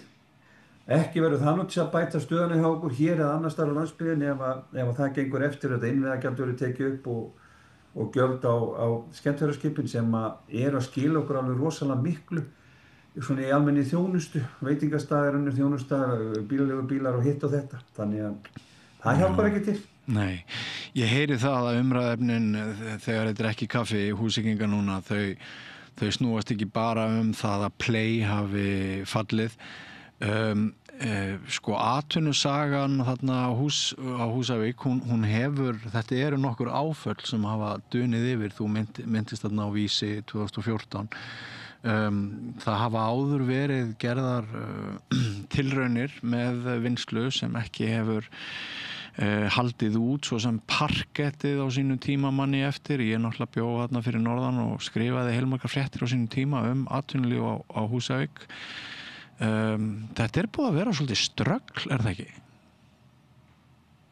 Ég veit ekki hvað ég að segja ströggl, ég talaði orkun á það. Já. Það er gríðarleg orka í okkur hér og við erum búin að vera að gera marga frábæra hluti og það er einu sinni svo að þú þarft að hafa kjark og þorn til þess að gera eitthvað og nennuna til þess en það er alveg rétt að menn hafa bæði farið flatt og ekki flatt og svo nefni ég nú bara eins og hérna á móti eins og bara með hvalaskoðun að þetta er alveg stórbrotið og stórkostlegt að hér skuli sigla út úr höfninni á hverju einasta degi margir bátar alveg bara til þess að skoða hvalar fullir bátar af fólki. Þetta er gríðarlegur fjöldi fólks sem er að fara til dæmis og það er eitthvað sem mönnum datt bara í huga fara að sýna hval og svo hafa menn verið hin og þessu sem hefur skilað góðum árangri í ferðaþjónustunni, byggt hann upp og fjölga hér verulega fólki.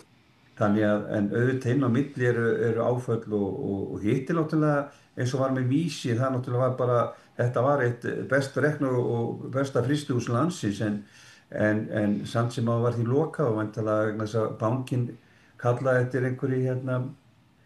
eftir einhverju hagræðingu þar og þess vegna fór það en það er ekki okkur að sakast. Nei, hafnarsvæðið ykkar er náttúrulega bara, ég myndi nú bara segja eitthvað glæsilegasta í heimi og það er alveg einstakur andi þarna að koma og sjá alla þessa hvalskoðunar báta og glæsileg veitingahús og allt það þannig að ég reyndi ekki að draga upp það var ekki meiningin að ég dragi upp þá mynd að það væri allt í kalda koli en sko ferðaþjónustan ein og sér og svona það sem er núna það dugar ekki alla leið, þú ert svolítið að segja það.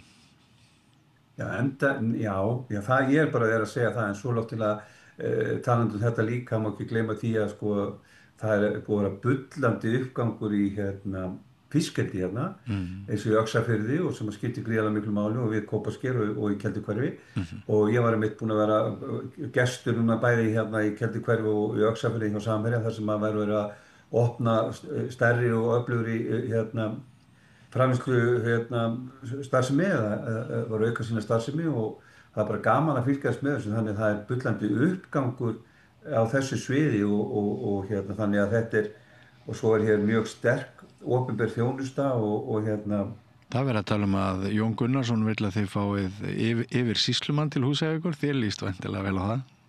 Já, ég mitt sá það en ég var að velta hvort það var einhver tilvílun af því að stendur illa hjá okkur núna en það væri vel að hæfa að hafa sýslumanni hér og menn líka geta þá aðeins skoða Íslandssöguna því að og söguna frá landnámi þegar Garðar Svavarsson sigldi til Íslands og settist að hér stoppaði reyndar stuttu en náttværi var eftir sem er sannlega fyrsti verkamaður sem að kemur til landsins og sem sagt hefði verið í framsýn í dag ef framsýn hefði til þá þannig að við höfum verið sko þetta er svolítið bara talandi dæmi það að við erum rosalega, þetta er bara flott samfélag og allt það en við verðum fyrir áföllum eins og núna en Garðar hefði ekkert sest að hér nema hún leist best á þetta svæði á landinu.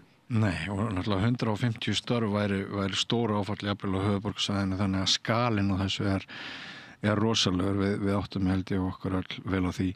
Finnst þið skorta? Ég held að ég heyr alltaf menn fara að tala störfin og en ég er sem ekkert gefin fyrir það beint, en ég heyri sko að í samanburði bara við Reykjavík þá sé þetta 3500 störf. Einmitt. En af hverju að athygli fjölmiðla til dæmis ekki meiri að þessu máli, ég bara skil það ekki. Nei. Og takk fyrir það bara að taka mig þetta samtal og vilja ræða þetta, því við þurfum líka halda okkar sjónarmiðum á lofti og fá áheyrn hjá samfélaginu og áheyrn hjá þeim sem að stjórna landinu. Já, ég heyri nú líka bara svolítið hjá fólki sko, af því að ég reynir nú að halda tengingu minni við landsbyggðirnar og í mér slær nú alltaf landsbyggðar hjarta þótt ég sé búsettur á höfuðborgarsvæðinu. Ég heyri nú marga út á landi bara að tala að þeim fólki finnist þar áhersla á sjónarmið dreifbýlisins, þar þurfa að gera bara betur alla jafna svona frá móti kvölds, alveg bursi frá þessum skada sem þið eru að verða fyrir hérna á Húsavík. Ertu sammála því? Algjörlega og ég er búinn að vera að djöflast í þingmönnum og ráðherrum og allt það og til þess að fá áheyrn og það gengur ekki vel og maður hefur áhyggjur og svona áhugaleysi, en ég skal viðurkenna það, ég sendi líka á forseti Alþýðusambandsins og kallaði eftir því að Alþýðusambandið tæki málið upp, ég hef ekki svar frá honum heldur sko, þannig að og síðan vorum við með fundi síðustu viku hjá Alþýðusambandið Norðurlands sem er svona samnefnari fyrir stéttarfélög á Norðurlandi frá Þórshöfn að Blönduósi, og þar einmitt voru aðalega sem vildu bara taka upp og ræða þetta, hvað við varum að verða undir bara í umræðinni í þjóðfélaginu og ég tók heilshugar undir það á þessum fundi að mér finnst það svo og þú að skynja það líka, en það veit ég að þú fylgist vel með hlutunum. Þannig að áhugaleysið nær víðar en bara inn í sal Alþingis. Já. Og þá er spurning hvaða tæki fólk hefur til að bregðast við því?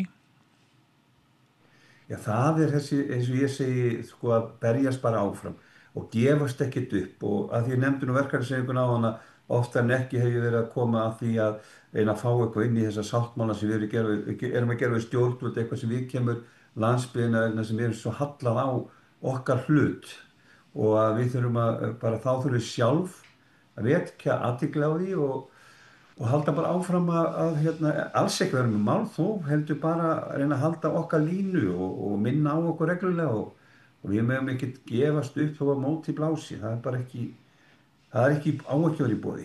Fylla lunguna þingiskulótti? Akkurat.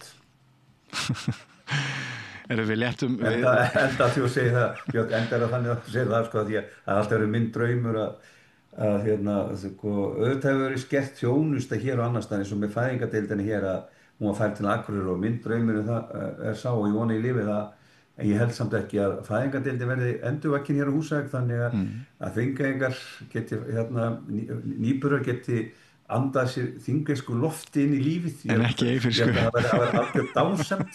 Já, að fyrstu andadrættirnir verði þingeyskir en ekki Eyfirskir. Já, endilega, sko, það væri bara draumur í dós ef það tekist. Við verðum að halda þessum rík gangandi Aðalsteinn Árni. Já. Það er ekkert annað til greina. En kæra þakkir, þú þarft að undirbúa fund á eftir og við verðum í sambandi með það hvort að koma einhverjar kaninur upp úr hattinum eða svona hvernig framgangur þessa málsverður. Við vonum það bestu kveðjur frá Bólholtinu í Reykjavík norður til Húsavíkur. Takk sömuleiðis. Já, ekki fara langt, höldum áfram með rauðaborðið hér eftir andartak. Hvar skrái ég mig í áskrift? Samstöðin.is.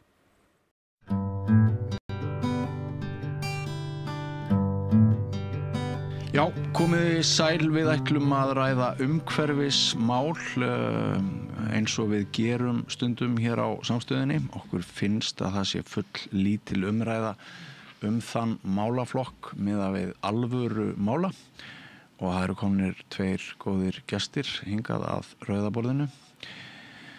Hafdís Hanna Ægisdóttir, vertu velkomin. Takk fyrir. Þú ert forstöðumaður Sjálfbærnistofnunar. Já, Háskóla Íslands. Háskóla Íslands. Já. Og Halldór Björnsson, þú hefur komið áður til mín. Þú ert fagstjóri veðurs og loftslags, ekki satt, á Veðurstofunni. Já, einmitt, velkomin. Gaman að sjá ykkur. Takk fyrir. Bara takk sem leis. Ég vil kannski bara byrja á því að bandaríska orkumálaráðuneytið hefur beint því til starfsmanna sinna að minnast ekki á loftslagsbreytingar og nota ekki orð sem ekki falla sín eða forgangsröðun ríkisstjórnarinnar. Og þetta ekki kafli í dystopískri framtíðarskáldsögu. Þetta veruleikinn. Þetta samtíminn. Og meðal orða sem ekki má nota samkvæmt bandaríska orkumálaráðuneytinu eru loftslagsbreytingar, losanir, grænn, afkolefnisvæðing og ég held að sjálfbærni sé þarna líka, þannig að þegar ég kynni þig sem forstöðumaður Sjálfbærnistofnunar þú ert eiginlega að vinna við eitthvað bara sem bannað samkvæmt bandarískum tíðaranda núna. Einmitt. Og mér finnst svo stutt síðan það kviknaði eitthvað sem að mér fannst vera einhvers konar vakning skömmu fyrir COVID. Já, ég er sammála. Þú ert sammála? Já. Ef að byrja bara þarna? Sko, það var þarna rétt fyrir COVID, mér fannst vera þess, það var svona einhver svona andi bæði í loftslagsumhverfismálum, svona jákvæðar andi, en það er afturför núna, eins og við sjáum núna bara þess að frétti frá Bandaríkjunum. Til dæmis að orðið eins og sjálfbærni sé bannað, hvað þá er hlinorðin, eitthvað sem snýst það að við viljum ekki ganga á jörðina þannig að komandi kynslóðir okkar börn og barnabörn fá að njóta þess sama á við í rauninni, þannig að svona á mjög einföldu máli sagt, þannig að það bara mjög skrítið, þannig að ég hef líka áhyggjur af þessari orðræðu að rauninni þetta dagskrárvald sem að Trump hefur og það sem að gerast í Bandaríkjunum og öll þessi mikla umræðu og ég ekkit saklaus af því, ég les þetta líka og einhvern veginn en hvernig getum við bara, ég hugsa, hvernig getum við stoppað þetta, hvernig getum við rauninni unni gegn þessum bæði falsfréttum og bara upplýsingaóreiðu og að einbytta okkur að því að auka samstöðu, vinna með vísindunum og svo framvegis. Þannig að ég er bara mjög hugsi mitt. Já, ég held þessu mörg hugsi og maður velti fyrir sér svona smitunaráhrifum þegar leiðtogar öflugustu ríkja tala með þessum hætti. Það svona veitir kannski skálkaskjól á fleiri stöðum að við tökumst ekki á við alvöru mála heldur frestum aðgerðum og jafnvel dygðaskreitum okkur með því að vera í stríði við þetta vísindamanna lið, sko. Já, og það einmitt svona einhver stefnubreiting eða eitthvað sem að gerast sem að einmitt að aðrir sjá sér, ok, þá veist að hann segir það, þá get ég líka sagt það. En þannig að það einhvern veginn að snúa sig við. Ég veit ekki hvernig við gerum það, en kannski bara með því að til dæmis við hér á Íslandi og bara í Evrópu, bara í rauninni snúum vörn í sókn og segjum bara við tölum fyrir staðreyndum og réttum upplýsingum og við ætlum að standa saman, við ætlum að vinna gegn þessari polariseringu, þessari skautun. Hvernig við gerum það er svona kannski svolítið verkefni framundan, en þetta er svona hættur orðræða finnst mér líka, hvað er að gerast í Bandaríkjunum núna, hvernig, og þetta eykur á skautun, þetta er svona einhvers konar svona, virkar á mig sem einhvers konar hræðsla kannski þessara aðila í að hvert við erum að fara, en ég veit ekki alveg. Þetta hangir einhverju liti sama við hagvaxtar hugmyndir og ósjálfbær kerfi og skamtímagróða kannski. Skamtímagróða á kostnað framtíðarinnar, trúir maður. En sko, mér dettur í hug kann að vera að mjög mikil umræði hérna síðustu vikur olíu- og gasvinnslu og Drekasvæðinu. Kann hún að tengjast þessu beint eða óbeint? Það gæti alveg verið. Þetta er svona fyrsta orðræða og sú umræða finnst mér bara mjög skrítin. Þetta er ekki bara að fara núna að skoða, rannsaka eða vinna gas hérna í bara þessi umræða. Þetta er ekki bara mjög mikil áhætta fyrir náttúruna og loftslagið og við erum þá bara runni hvað erum við að gera komandi kynslóðum en líka bara orðsporshætta fyrir Ísland fyrir hvað viljum við standa og þannig að þetta er bara mjög skrítin umræða. Ég var bara að segja það. Og ég heyri sko að ungt fólk hefur áhyggjur á þessu bakslagi því að það er meira undir hjá þeim heldur en kallið eins og mér sem stendur á 60 Halldór, þú stendur líka á 60 held ég, mér minnir að við séum jafnaldrar, báðir fæddir 65. Þú hefur marga fjöruna sopið, þú hefur verið nokkuð lengi í þessum málaflokki. Eru alveg sérlega vondir tímar núna í samanborið við það sem að við Hafdís Hanna vorum að ræða? Sko ég held að sé alveg rétt að það vissulega bakslag og það auðvitað sko bæði tengt eins og maður tala þessi umræða sem að bannorðalisti, þetta reyndar ekki fyrsta skipti sem við sjáum slíkt og það svona endist nú yfirleitt ekki lengi. Það gengið lengra núna. En þetta er líka, þetta er plagsíður hjá valdhöfum, svona stjórn að reyna að stýra því hvernig fólk talar. Og við sjáum þetta líka sko í deilum milli aðeila, þegar ég bjó í Bandaríkjunum var mikið talað það sem er kallað pólitísk rétthugsun, þetta var svona dálítið mikið í háskólum að þvælast fyrir manni og þetta gat verið ákaflega þreytandi, það geti ekki klárað samtala þess að vera farið að leiðrétta ef þú notaði röng orð og það sé fólk fókusar á orðin ekki hugmyndir sko. Og svo sérðu þetta sko leið og þeir sem eru á móti þessu komast til valda þá byrja þeir á því að banna fólki nota orð. Það var bara fyrsta sem Trump og þeir gerðu var að stoppa orðin diversity, inclusion og það var eitthvað eitt orð ennþá equity held ég og núna er það komið upp í loftslagsmál sko. Það er reyndar ekki fyrst skipti sem það reyna að stoppa eitthvað í loftslagsmálum en sko þeir eru tvímælalaust að fara sig hraður upp á skafti núna og kannski er mesta hættan svo að þetta gefur ákveðið skálkaskjól á móti kemur sko síðast þegar þetta var svona þegar að verið var að henda snjóboltum á Bandaríkjaþingi eða eitthvað líka það var svona frægt dæmi að maður sem kom inn og sagði að það var ekki neinn hnattræn hlýnuna því hann hafði bóstalega getað búið til snjóbolta í janúar í Washington DC en það sem hefur breyst er náttúrulega svo að merkin eru orðin augljós og lausnirnar eru líka mjög augljósar og þær eru orðnar ódýrara jarðefnaeldsneyti. Þannig að einhverju leyti eru menn farnir að berjast bara við sko vindmjöllur í orðsins fyllstu og og bara svona slá einhver vindhögg líka sko. Og það sjálfu sér sko myndi maður þá halda þetta sko að einhvern nátt jafni sig það er að segja að í framtíðinni verður augljóst að þetta sé bull og kerfi muni jafna sig en í millitíðinni þá erum við náttúrulega líka öll sko orðið svo miklu fangar einhverja algoritma sem að stjórna því hvað við sjáum og ég hef alveg fylgst með þessu með fólk sem að sko mér finnst byrja á að horfa á það er eitthvað sem að vekur tilfinningalegt respons hjá þeim sér einhverja frétt og smellir á hana af því að hún vekur sterka tilfinningasvörun þá fara þeir að sjá álíka fréttir aftur sterk tilfinningasvörun og í lokinn sjá þeir ekkert nema svona fréttir sko. Og maður sér svona fólk sem að virðist vera fast í því að vindmyllur séu hræðilegar eða eitthvað annað sé hræðilegt eða innflytjendur hræðilegir eða eitthvað álíka sko. Og þetta dregur okkur aldrei mikið sitt í hvora áttin og í raun og veru skemmir fyrir möguleikunum að eiga samtal lausnir og það er það sem ég kannski hræddastur við að eftir því sem við tefjum það að eiga samtal hvernig lausnir við ætlum að finna og nota, þeim mun erfiðar verður að snúa af þeirri braut sem við erum á. Einmitt.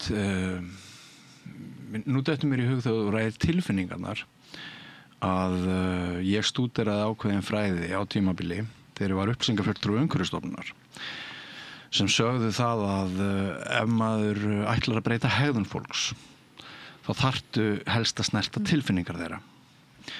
Það á við umhverfismálin.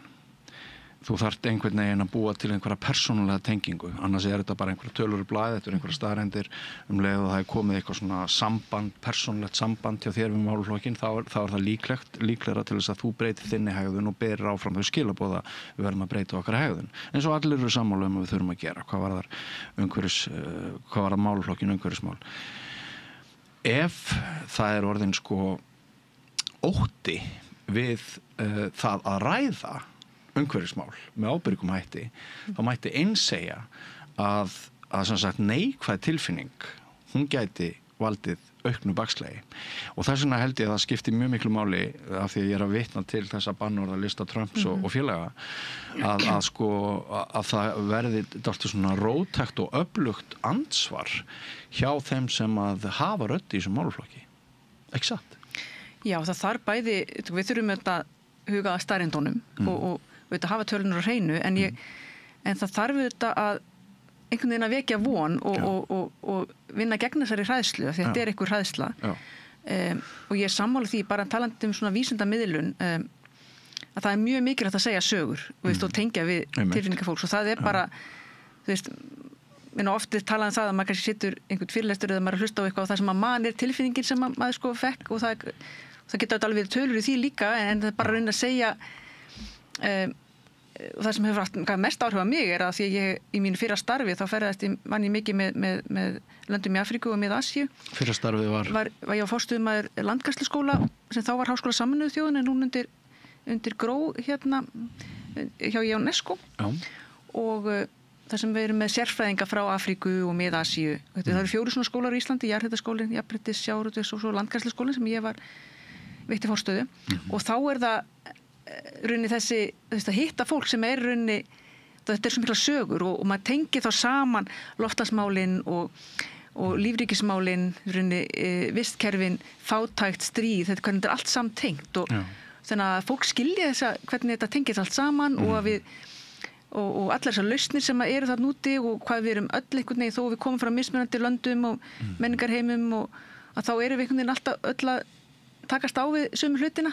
Þannig að við erum miklu nær hvort öðru heldur en hægt núna erum við að búa til einhverja svona múra á milli okkar, þannig við þurfum að brjóta það niður. Þannig ég held að það geti verið eitt af þessu ansvari í rauninni að sína meiri samkennd og skilning á milli fólks og hvernig hlutinir eru allir tengdir. Ég minna, lýðhelsa tengist líka loftslagsmálum til dæmis og þetta tengist allt saman og við setjum okkur oft svo mikil box og ég held að það sé þessi hluta af vandanum.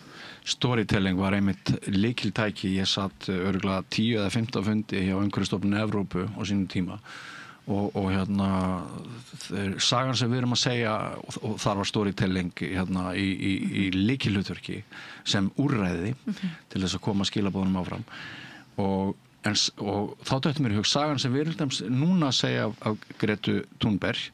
Hún sé borð í skipi að bjarga börnum frá dauða á Gaza. Það sagan sem núna í gangi á Gretu. Það önnur saga heldur en svo sem var allstaðar fyrir nokkrum árum. Það held ég alveg ljóst að sko bara hversu mikið ófriðlegar horfir í heiminum núna, sérstaklega eftir innrás Rússa í Úkraínu og svo þegar Hamas gerði árásina og svar Ísraelsmanna við því, það hefur sko dregið athyglinna mjög mikið að öðru og það reyndar áhugavert af því og minnist á ef við sko stillum þessu upp Greta Thunberg annars vegar og Trump hins vegar sko, þá var Trump núna að reyna að fá friðarverðlaun Nobels með því að stilla til friðar í Ísrael með plani sem þeir birtu hann og Netanyahu og og það sko, mér finnst sjálfum mjög skrítið að maður sem að nýbúin að flytja erindum að sko hnattrænar loftslagsbreytingar séu bara lygi fengi friðarverðlaunin af því að sko í raun og veru vandinn því að með því að gera ekki neitt þá ertu að tefla lifi, brauði og lífi mjög margra í hættu og við erum ekki að tala örfáa eða 100.000, við erum að tala milljónir ef ekki 100 milljóna sem á einhvern hátt, náttúrulega 100 milljóna ef þú tala bara einhver áhrif sko en svona veruleg skaðlega áhrif til skemmri tíma þá getum við verið að fara upp í einhverja milljónir sko og það væri mjög skrítið að sko verðlauna slíkt að segja að þetta sé bull sko en við erum svo sem að sjá hvernig það fer en þetta held ég sko svona hluti að við erum komið með hóp sem að trúir því að þetta sé bull og það hægt að segja þetta algjörlega án ábyrgðar bara loftslagsbreytingar eru kjaftæði þrátt fyrir að það sé það algjörlega sko yfirgnæfandi þau gögn sem að benda í öfuga átt sko, segja bara þetta að gerast, aftakaveður að versna úrkoma í fellibyljum að versna og svo framvegis og mikið þessari hlutir sem búið var að spá og þá náttúrulega sko það ekkert vola allavega þægilega aðstæða fyrir vísindamenn sem að bara byggja sína svona sín þangagang á því að hér eru gögnin og það draga allir sömu ályktanir af augljósum niðurstöðum vísindunir reyndar yfirleitt ósammála smáatriðin en þarna algjörlega yfirgnæfandi samkomulag að þetta það sem að gerast og þá kemur bara einhver hópur og segir nei, þetta bara bull. Og það voðalega erfitt að svona sætta sig við það, sko, og líka bara hvernig ætlar að svara því, sko. Já. Það kannski auðveldast þá að spyrja býta af hverju ertu að segja þetta. Hvað það sem skiptir þér máli? Og af því að við vorum að tala tilfinningar og sögur, þá þetta alveg, hefur verið stúderað af markaðsfræðingum og öðrum, sko, hvernig átt að tala loftslagsbreytingar við Bandaríkjamenn jafnvel líka, og þá það merkilegur reyndar löngu komið í ljós að ein besta leiður að tala ekki loftslagsbreytingar, heldur að tala eitthvað annað sem tengist loftslagsbreytingum.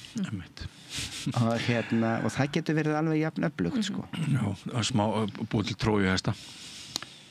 Já, eða bara tala með sem skiptir fólk máli, sko. En sko, eitt af umræðefnum sem að ég nefndi við ykkur að við myndum fara yfir hér í dag, það var hvernig Ísland gæti verið til fyrirmyndar í umhverfismálum. Það sýnist nú að við höfum allar bjargir til þess, mikinn jarðhita og ég hélt kannski hvað var það losunina að það kæmi svona aukinn þungi í það eftir að frétti bárust af því að nýja rannsóknir sýna að hyggst í Anok eða Golfstraumnum talið miklu líklegra ef við höldum áfram að losa eins og brjálæðingar og kemur svona auka hvati fyrir mikla umræðu hér hvernig Íslendingar geta verið í farabróti í minnkun losunar. Hefur þú í þínu starfi fundið svona fyrir því að þetta með Golfstrauminn geti verið tækifæri til þess að skapa þrýsting til að minnka losun? Já, þetta svona eitt af því sem að, já, þetta er stórt mál með veltihringrásina eða Amok og við finnum alveg fyrir því að það ásamt svona, þetta er eitt af því sem að við til þess að íta á stjórnvöld og þetta er eitthvað svona sem er svona einhver, er þetta möguleiki? Þetta er svona svolítið, já, svolítið stórt. Já, þetta er mjög stórt. Það kleipar svolítið í handlegin. Já, algjörlega. En varandi það, þú veist, hvernig við getum verið til fyrirmyndar Íslendinga, þá kannski fyrsta sem ég hugsa er bara að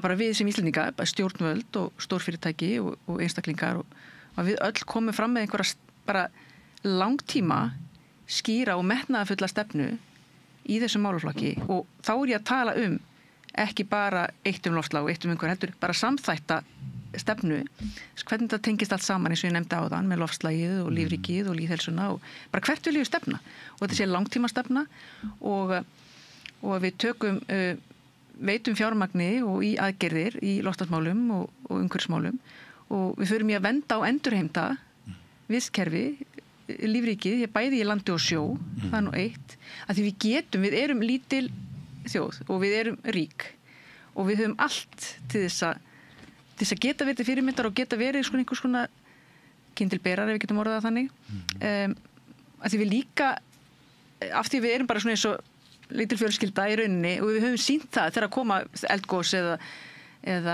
aðra náttúruhamfari, snjóflóð, þessi samheldni. Við erum lítil neysluglöð fjölskylda með risastórt vistbor. Já, við erum með risastórt vistbor en við getum tekið okkur saman og ákveðið, við ætlum að fara í þess átt en ekki, því við erum með gífurlega hátt neysluspor og við hjá Sjálfbærnistofnun nefnilega vorum að skoða svokölluð smitáhrif, það er að segja hvernig okkar einmitt neysla og innflutningur hefur áhrif á aðrar þjóðir. Því þó við getum sagt að við erum stöndum okkur svo vel hér á Íslandi með jarðhitann okkar og með kynjajafnrétti og með menntun og hátt menntunarstig og allt það að þá erum við að hafa slæm áhrif á aðrar þjóðir með okkar miklu innflutningi og miklu neyslu.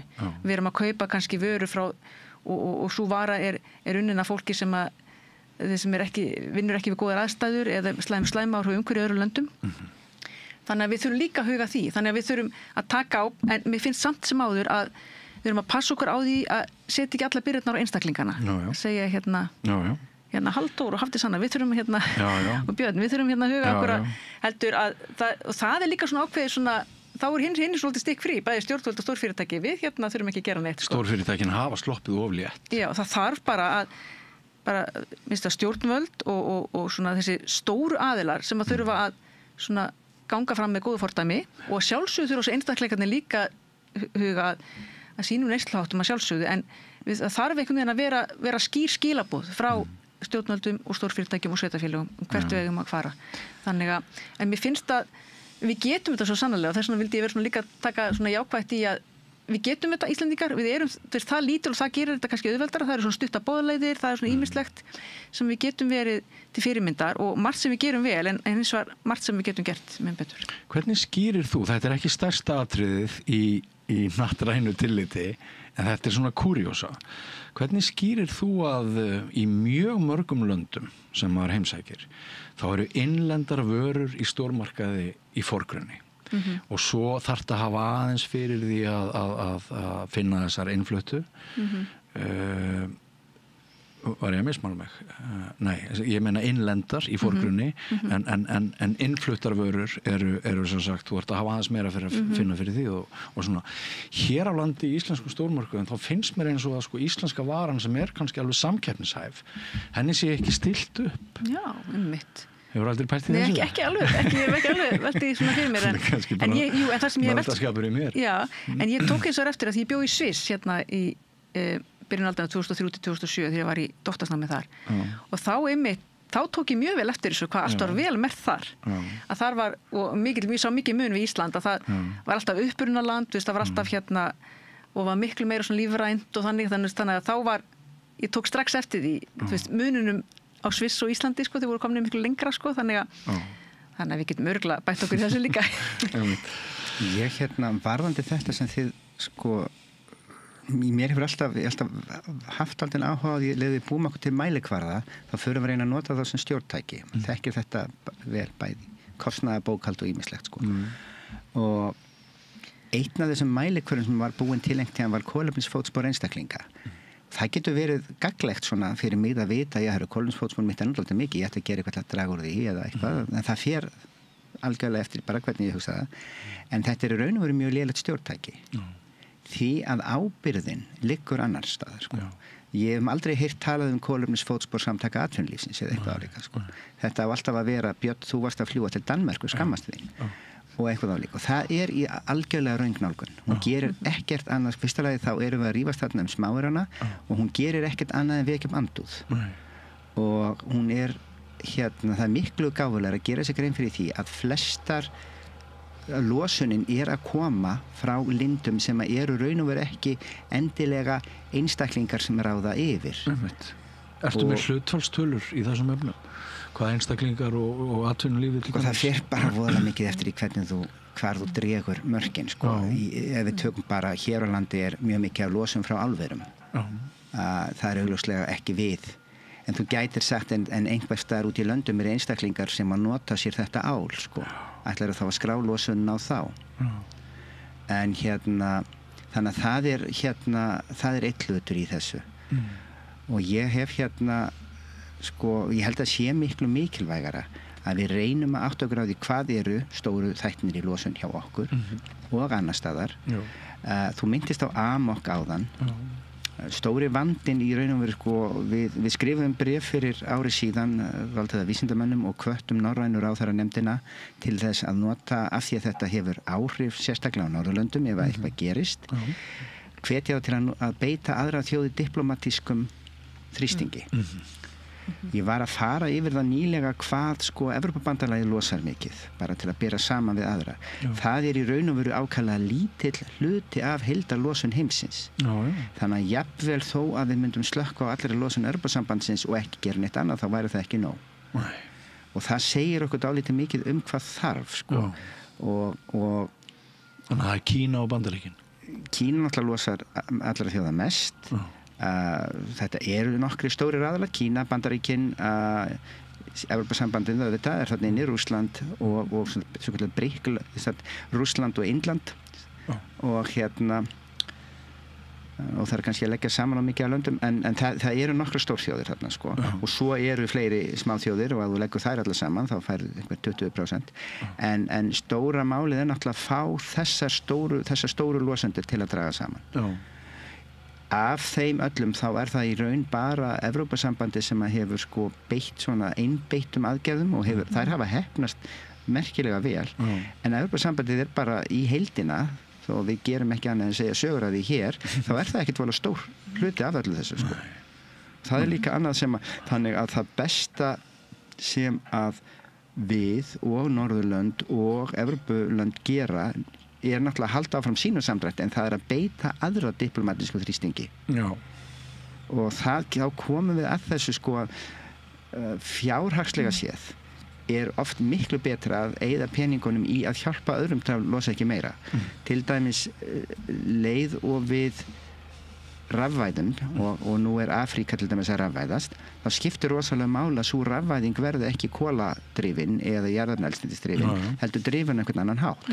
Mjög einföld leið til þess að nýta peninga til þess að draga úr losun að koma í veg fyrir, hjálpa þeim við að rafvæðast með endurnýjanlegum orkugjöfum og það getur skilað þér meiri samdrætt á sömu peninga heldur en að þú setur þá í eitthvað verkefni í Evrópu.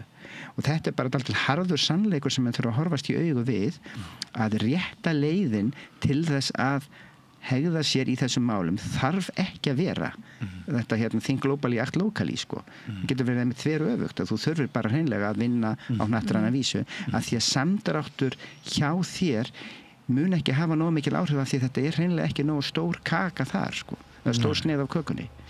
En hver orðræðan í ykkar ranni viðurlög við hegðun sem kostar heiminn? Fyrir nokkrum árum þá var svona mest rætt hvatakerfi og jú skattar og svona en sektir og refsingar þær hafa ekki þótt svona mjög sexy í þessum efnum.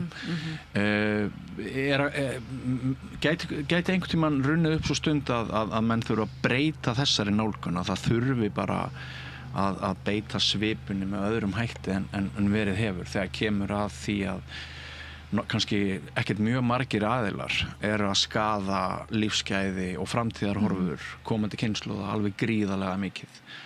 Sem ekki bara siðferðislega ábyrgð heldur bara líffræðileg ábyrgð.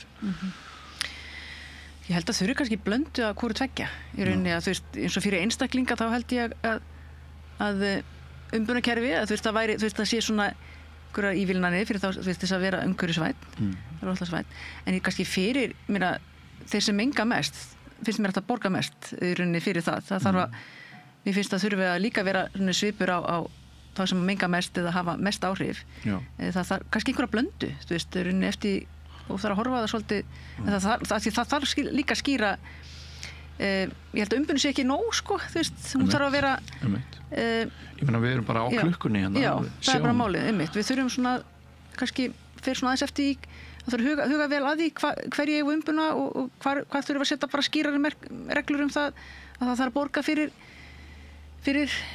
að menga eða eyðileggja vistkerfi. Já, en þá var stóru staðreyndin okkur gengur ekkert að draga saman losun, Halldór.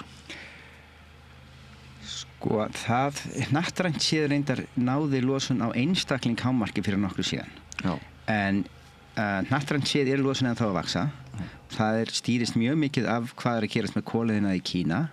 Sé það að snúast við eins og nú einhver ummerki þá gætum við farið að búast við því að hnattræn losun fara að ganga niður aftur. Hún óx mjög hratt, náði síðan hámarki, dróst auðvitað saman í COVID eins og allt annað en jafnaði sig fljótlega.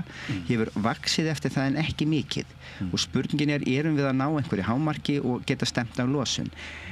Ef þú ferði yfir Parísarsamkomulagið sagði einfallega þá að takmarka losun við vel undir 2 gráðum og stefna að eða leita leiða til að ná 1,5 gráðum. Ég held að séu nú flestir farnir að sjá 1,5 gráðum mun vart halda en ef menn ætla sér að ná að stöðva hlýnun þá þarf að nást kolefnishlutleysi. Þetta bara mjög einföld geislunarfræði og það ekkert, við getum haft hvaða skoðun sem við viljum á því það skiptir málinu bara ekkert við. Þannig að við erum, og það mun þurfa að gerast, það mun örugglega ekki gerast fyrir síðar hluta þessari aldar. Spurningin hvort við séum að stefna í rétta átt. Það svarið dálítið blandað í póka sumt verið stefna í rétta átt, annað ekki. Ísland ekki sérstaklega stefna í rétta átt? Ísland ekki stefna í rétta átt og það má nú ýmislegt halda ýmsar ræður það, en það sem allavega gott núna að menn eru að fara að reyna að takast á við landlosun sem nokkuð stór þáttur hjá okkur og losun, svona taka þessa augljósu, þannig að maður kalla ber í augnhæð, sko, eða ávextir í augnhæð, þessa augljósu hluti sem að hefur lengi legið fyrir að við getum gert, sem að reyna að takast á við losun í samgöngum með því að skipta rafvæða bílaflotan. Og rafvæðing alls raun og veru það sem að kannski það auðveldasta hjá flestum þjóðum. Já. Þá meinum við náttúrulega alls með alls sem mögulegt að rafvæða. Nefndu nú fyrir hlustendur og áhorfendur óræk dæmi þess að hnattrænar loftslagsbreytingar valdi breytingum sem taldar eru óæskilegar. Veður, far... Má bara nefna úrkomi í fellibylum, það að augljósasta og það fellibylir hafa gengið hægar, hitabylgjur hafa orðið verri, meðal hiti náttúrulega hækka, það að bráðna jöklar út allt, það getur valdið skriðuföllum og fleira, það til mörg dæmi slíkt. Við höfum mjög mörg svona dæmi. Og hér á landi auðvitað einhver, sko, en dæmi bara í löndunum í kringum okkur, það hafa verið skriðuföll vegna úrkomu sem verður að vetri til sem rigning, það sem venjulega fjall sem snjór. Þetta gerist líka á Seyðisfirði í skriðunum miklu sem verður þar. Ef það hefði verið kaldur vetur þá hefði þetta hegðað sér allt öðruvísi, það hefði ekki allt fyllst af vatni og síðan komið skriða.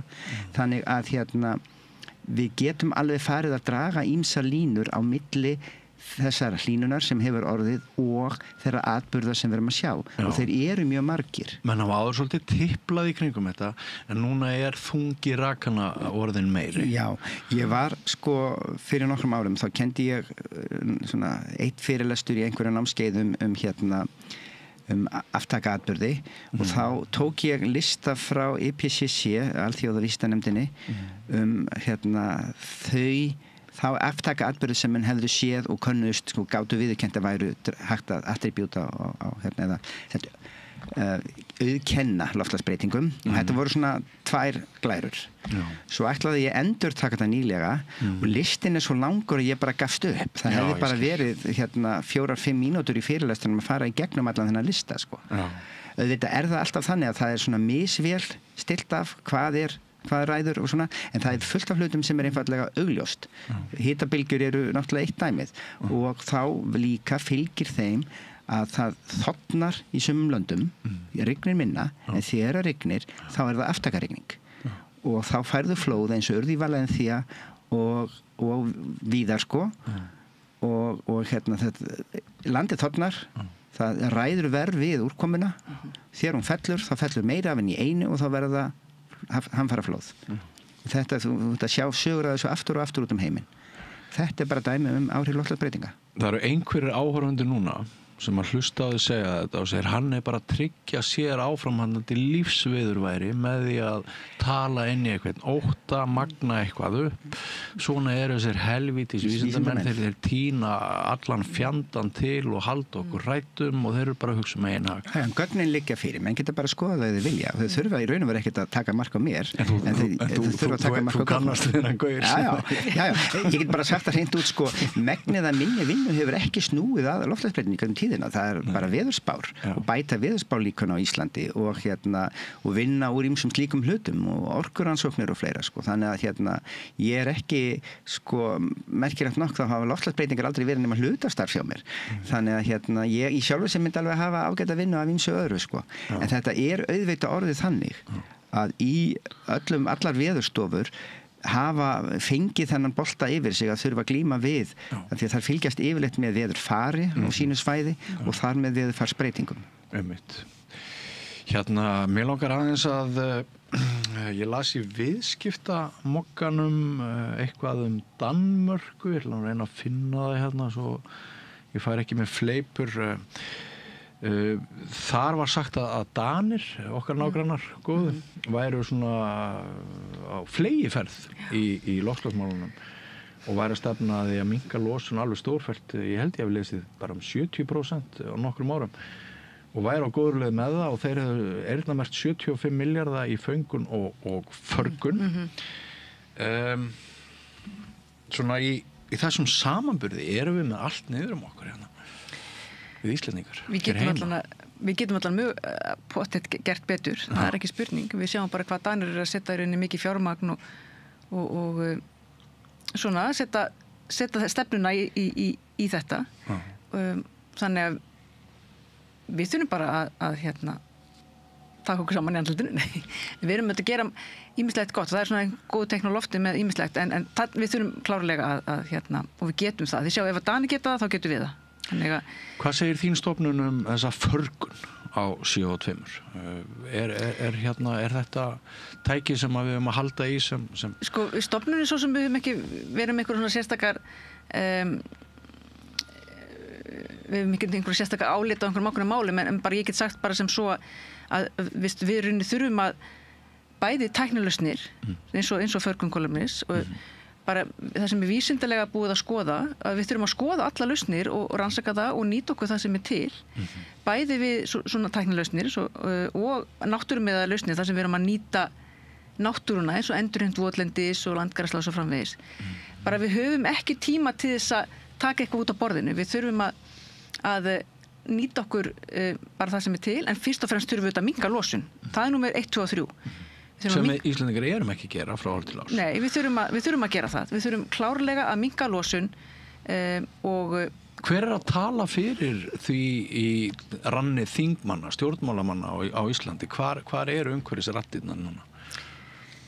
Já, ég myndi vilja sjá þær mun sterkari á þingi. Það einhverjar á þingi? Já, það góð spurning. Ég hef ekki svarið en það þarf allavega að ég vonast allavega til þess að ráðherra umhverfismála og loftslagsmála muni, koma, þannig að það er sagt ýmislegt sem að svona í þessa átt að við ætlum að minnka losun og endurheimt á votlendi og það er nú nýjasta umhverfisþing þar sem að var ýmislegt svona áhugavert og gott sem kom fram, þannig að við býðum að sjá hvort það sé ekki eitthvað gerast þar, allavega ég sé svona alveg góðu teikn á loftið þar en ýmislegt sem að við þurfum að bæta, við þurfum að minnka losun og alls konar lausnir. Við þurfum bæði tæknilausnir og náttúrumiðalausnir og vitundavakningu, þannig að þetta er svona, það er bland í póka, það er ekki tækt að horfa einhver eina lausn. Við þurfum ýmislegt. En mér langar að nefna líka, því þú nefndi þarna með hvernig við getum orðið til fyrirmyndar. Það er eitt sem mér langar að nefna og það var það og það tengist þessu öllu er skipulagsmálin.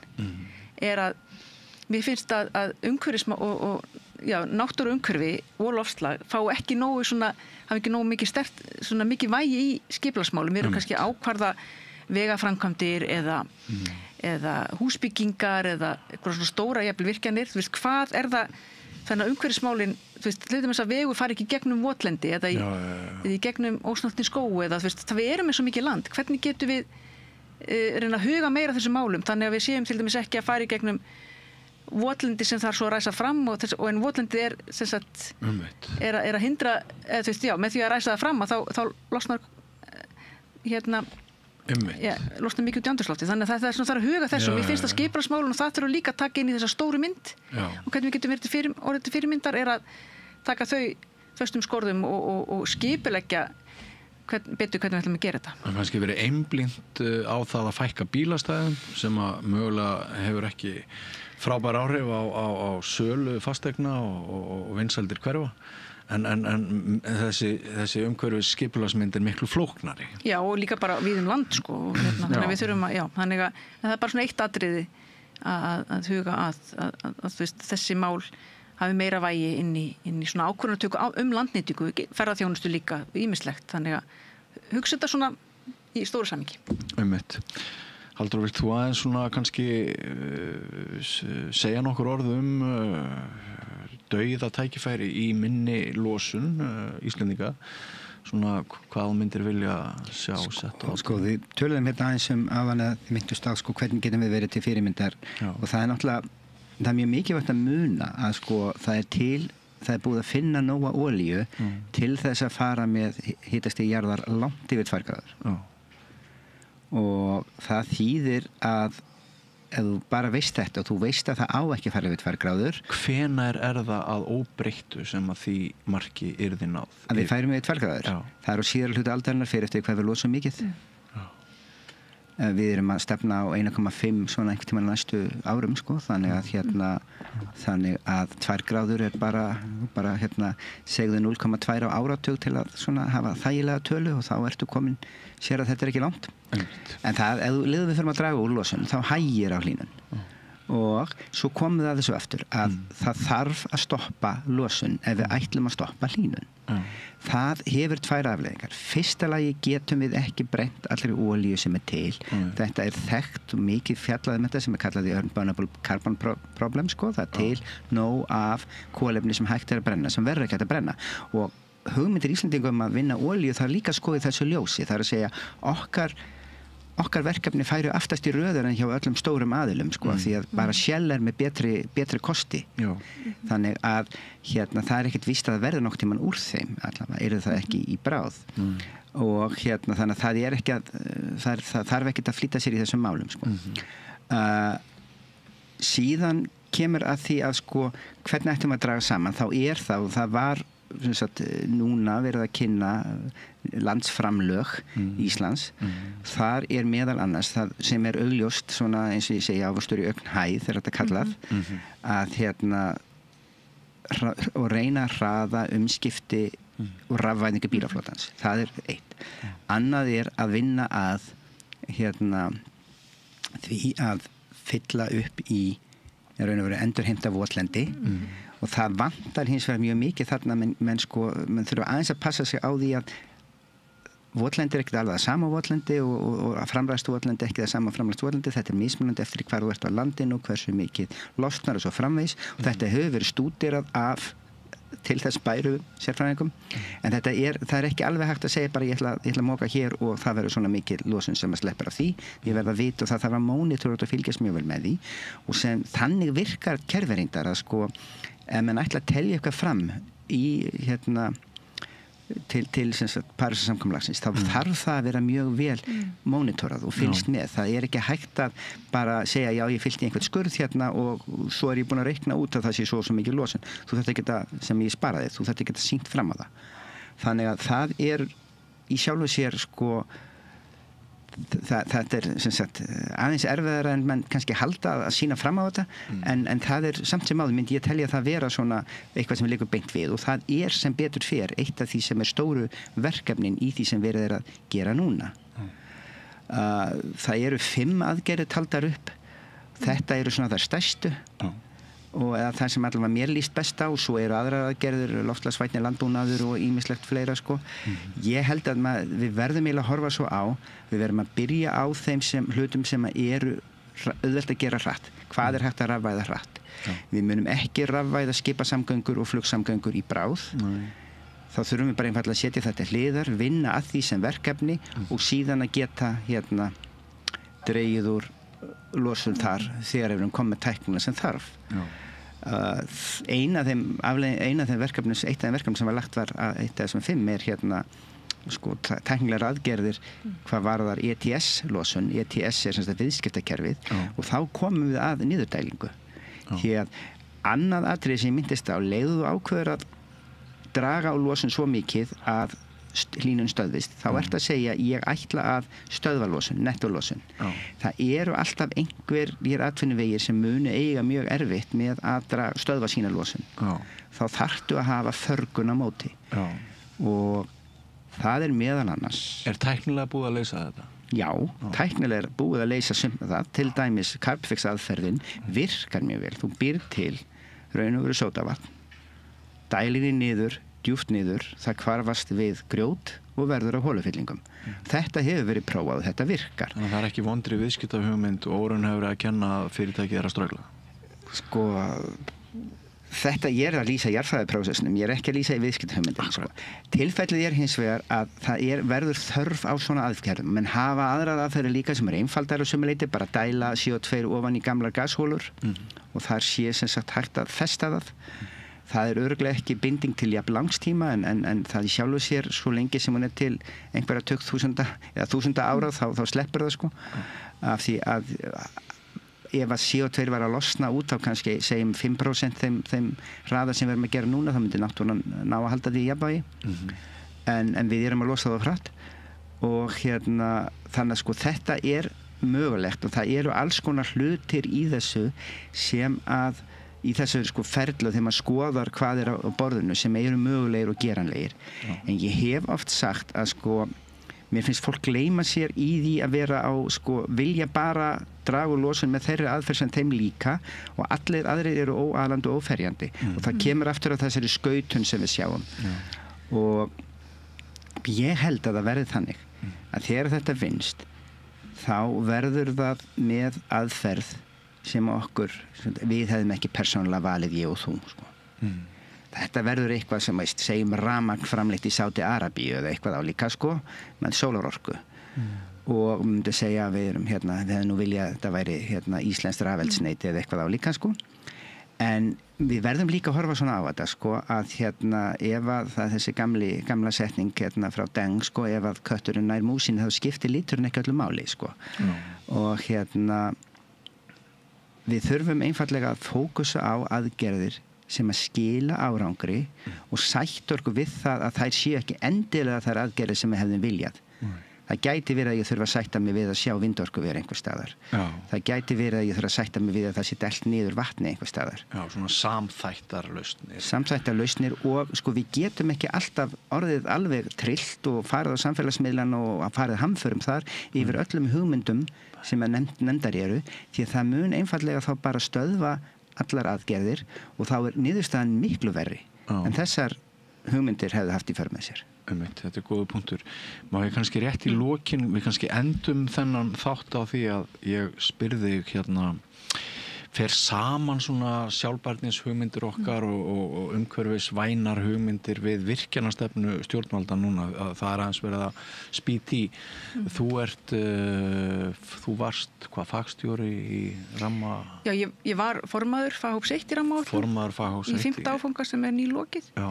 Sem að en faghópur 1, okkar hlutverk að þetta sem sagt hópur sérfræðinga sem að skoða þá bæði verðmæti svæða, meta verðmæti svæða sem og svo áhrif virkjana á þessi svæði og þá sérstaklega náttúru og menningarminjar. Það svona í rammaáætlun eru 4 faghópar.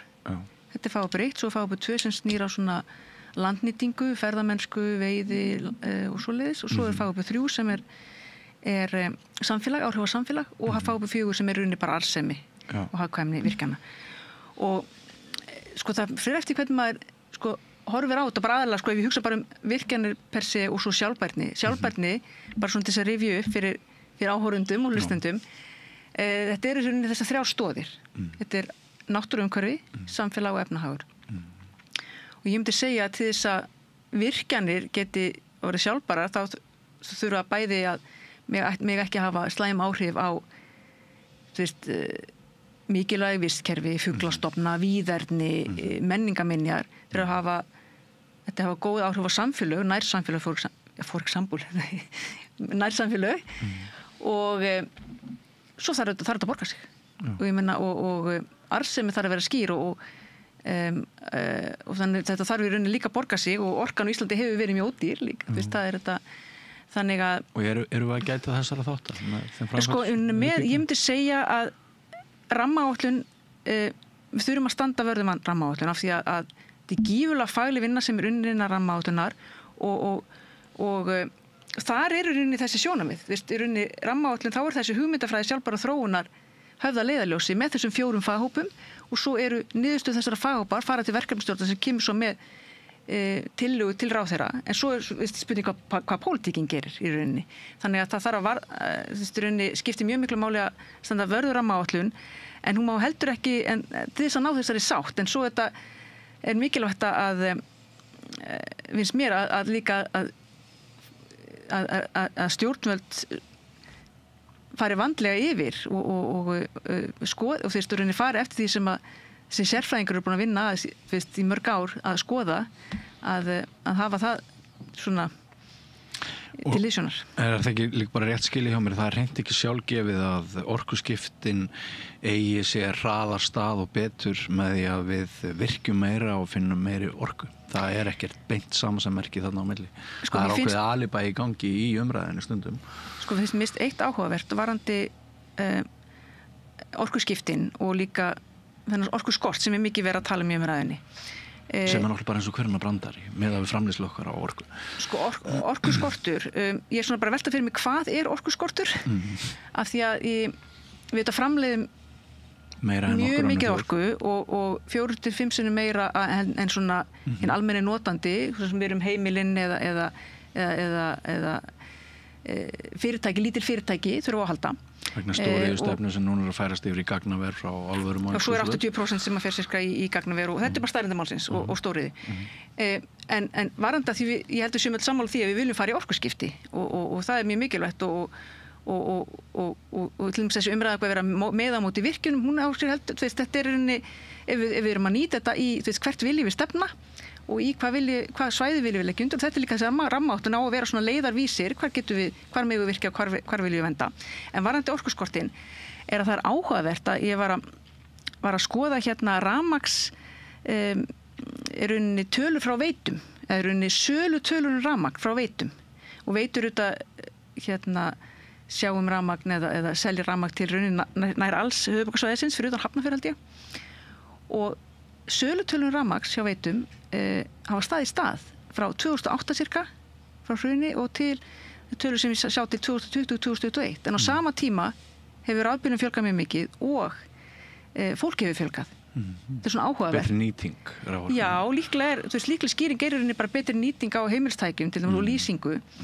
Þannig að ég sjálf keyri rafmagnsbíl og þetta ótrúlega lítið rafmagn eða rauninni við sjáum ekki muna á heimilsbókhaldinu þannig að þannig ég heldur getum bara að anda með nefnu hugsa þetta, það ekki þess að orkuskortur allavega svona fyrir hinn almenna notanda sem að við og svo og bara skoða þá hvaða virkjun eiga að vera næst, þannig að það hafi ekki slæm áhrif á samfélög og náttúruumhverfi og það séu arðbærir þannig að já, bara mér finnst það mikilvægt að svona halda þessum staðrindum á lofti og að rammaáætlun það tól sem það besta tól sem við höfum og við ekki viljum fara aftur til tímans þegar Kárahnjúkavirkjun og öll þau skautin sem var þá í umræðinu og öll þær þannig að þetta allavega það, ég myndi segja það að standa vörðu þetta tól og virða í rauninni já, hlusta á sérfræðingar sem eru bestu sérfræðingar landsins í öllum þessum málaflokkum. En þú ert samt í löngum máli búin að víkja þér undan svarið við spurningunni hvort stórauknar virkjanir hvort það sé ákveðið alibæ í gangi gagnvart því að við þurfum stórauknar virkjanir til þess að hraða orkuskiptunum. Vilt þú koma inn í það? Sko, það má bara segja þetta. Halla Hrund hefur bent á þetta áður sem var fyrir orkumálastjóri að við höfum aldrei eyrnamerkt fyrir orkuskipti. Nei.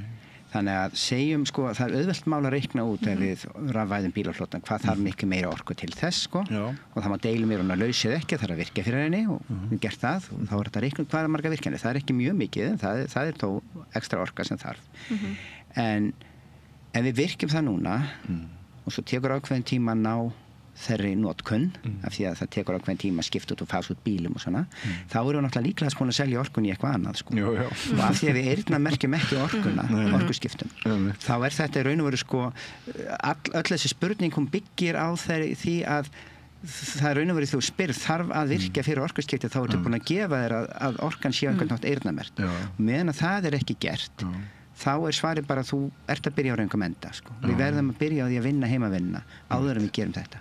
Já, ég algjörlega hjartar sammála því að við þurfum í rauninni kannski stefnu í hvað viljum orkan fari? Viljum við fari í orkuskipti og eins og staðan í dag þá held ég að það sé ekki hægt að setja þau beint í mitt, það þarf að hver býður hæst og kannski minn punktu var bara að þurfum við svona mikla orku í, við hugsaum bara til þess að rafvæða bílaflotan, að þá sína tölurna það sem ég var að nefna áðan frá Veitum, bara áhugavert að tölurna, það hafi ekki verið meiri aukning í sölu. Já, sannarlega. Og það svona kannski, þannig að þá kannski þurfum við svona bara aðeins að skoða þetta vel og já, þannig að það kannski bara mitt svar.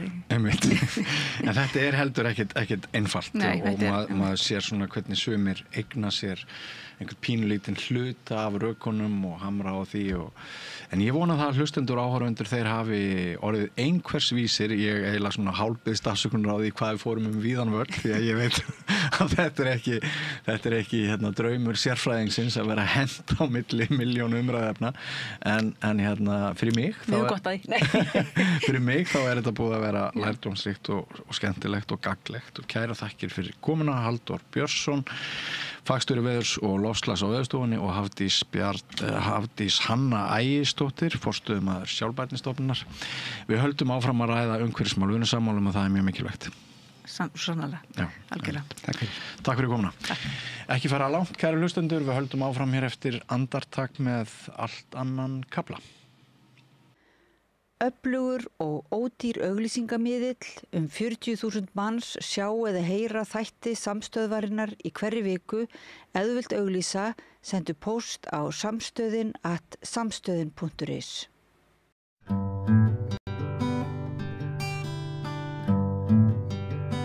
Já, komið sæl aftur og velkomin að Rauða borðinu. Ég er með góðan gest hjá mér, Skerjafjarða skáldið Kristján Hreinsson, vertu velkomin. Takk fyrir. Þú ert hingað komin til þess að ræða við mig einfaldar útfarir og já, deyjandi hefðir fyrir lifandi fólk, þetta er ný bók. Já, hún við sem kemur út eftir hálfa mánuð, kemur í búðir eftir hálfa mánuð, þannig að ég ætla að vona að þátturinn verði endurfluttur þegar bókin kemur út. Já, ég lofa því bara hér með. Ég með lofa, já. En já, og þetta sem sagt átti að koma út í fyrra en svo hefur þetta tafist og svona og ég bý á Ítalíu þannig að ég er búin að vera að gefa út aðra bækur og svona þannig að ég fresti aðeins en þetta er komið út núna og einfaldar útfarir, allir velkomnir, deyjandi hefðir fyrir lifandi fólk. Þetta er svona kjarnir er sagður með þessum titlum, sko.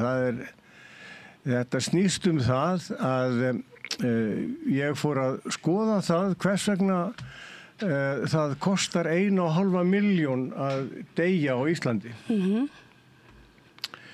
Og síðan byrjaði ég að garfa í þessu og var að skrifa svona pistla og fór að hringja í mann og annan og allstaðar sem ég hringdi í útfararstofur og spurði hvað kostar ódýrast á útför.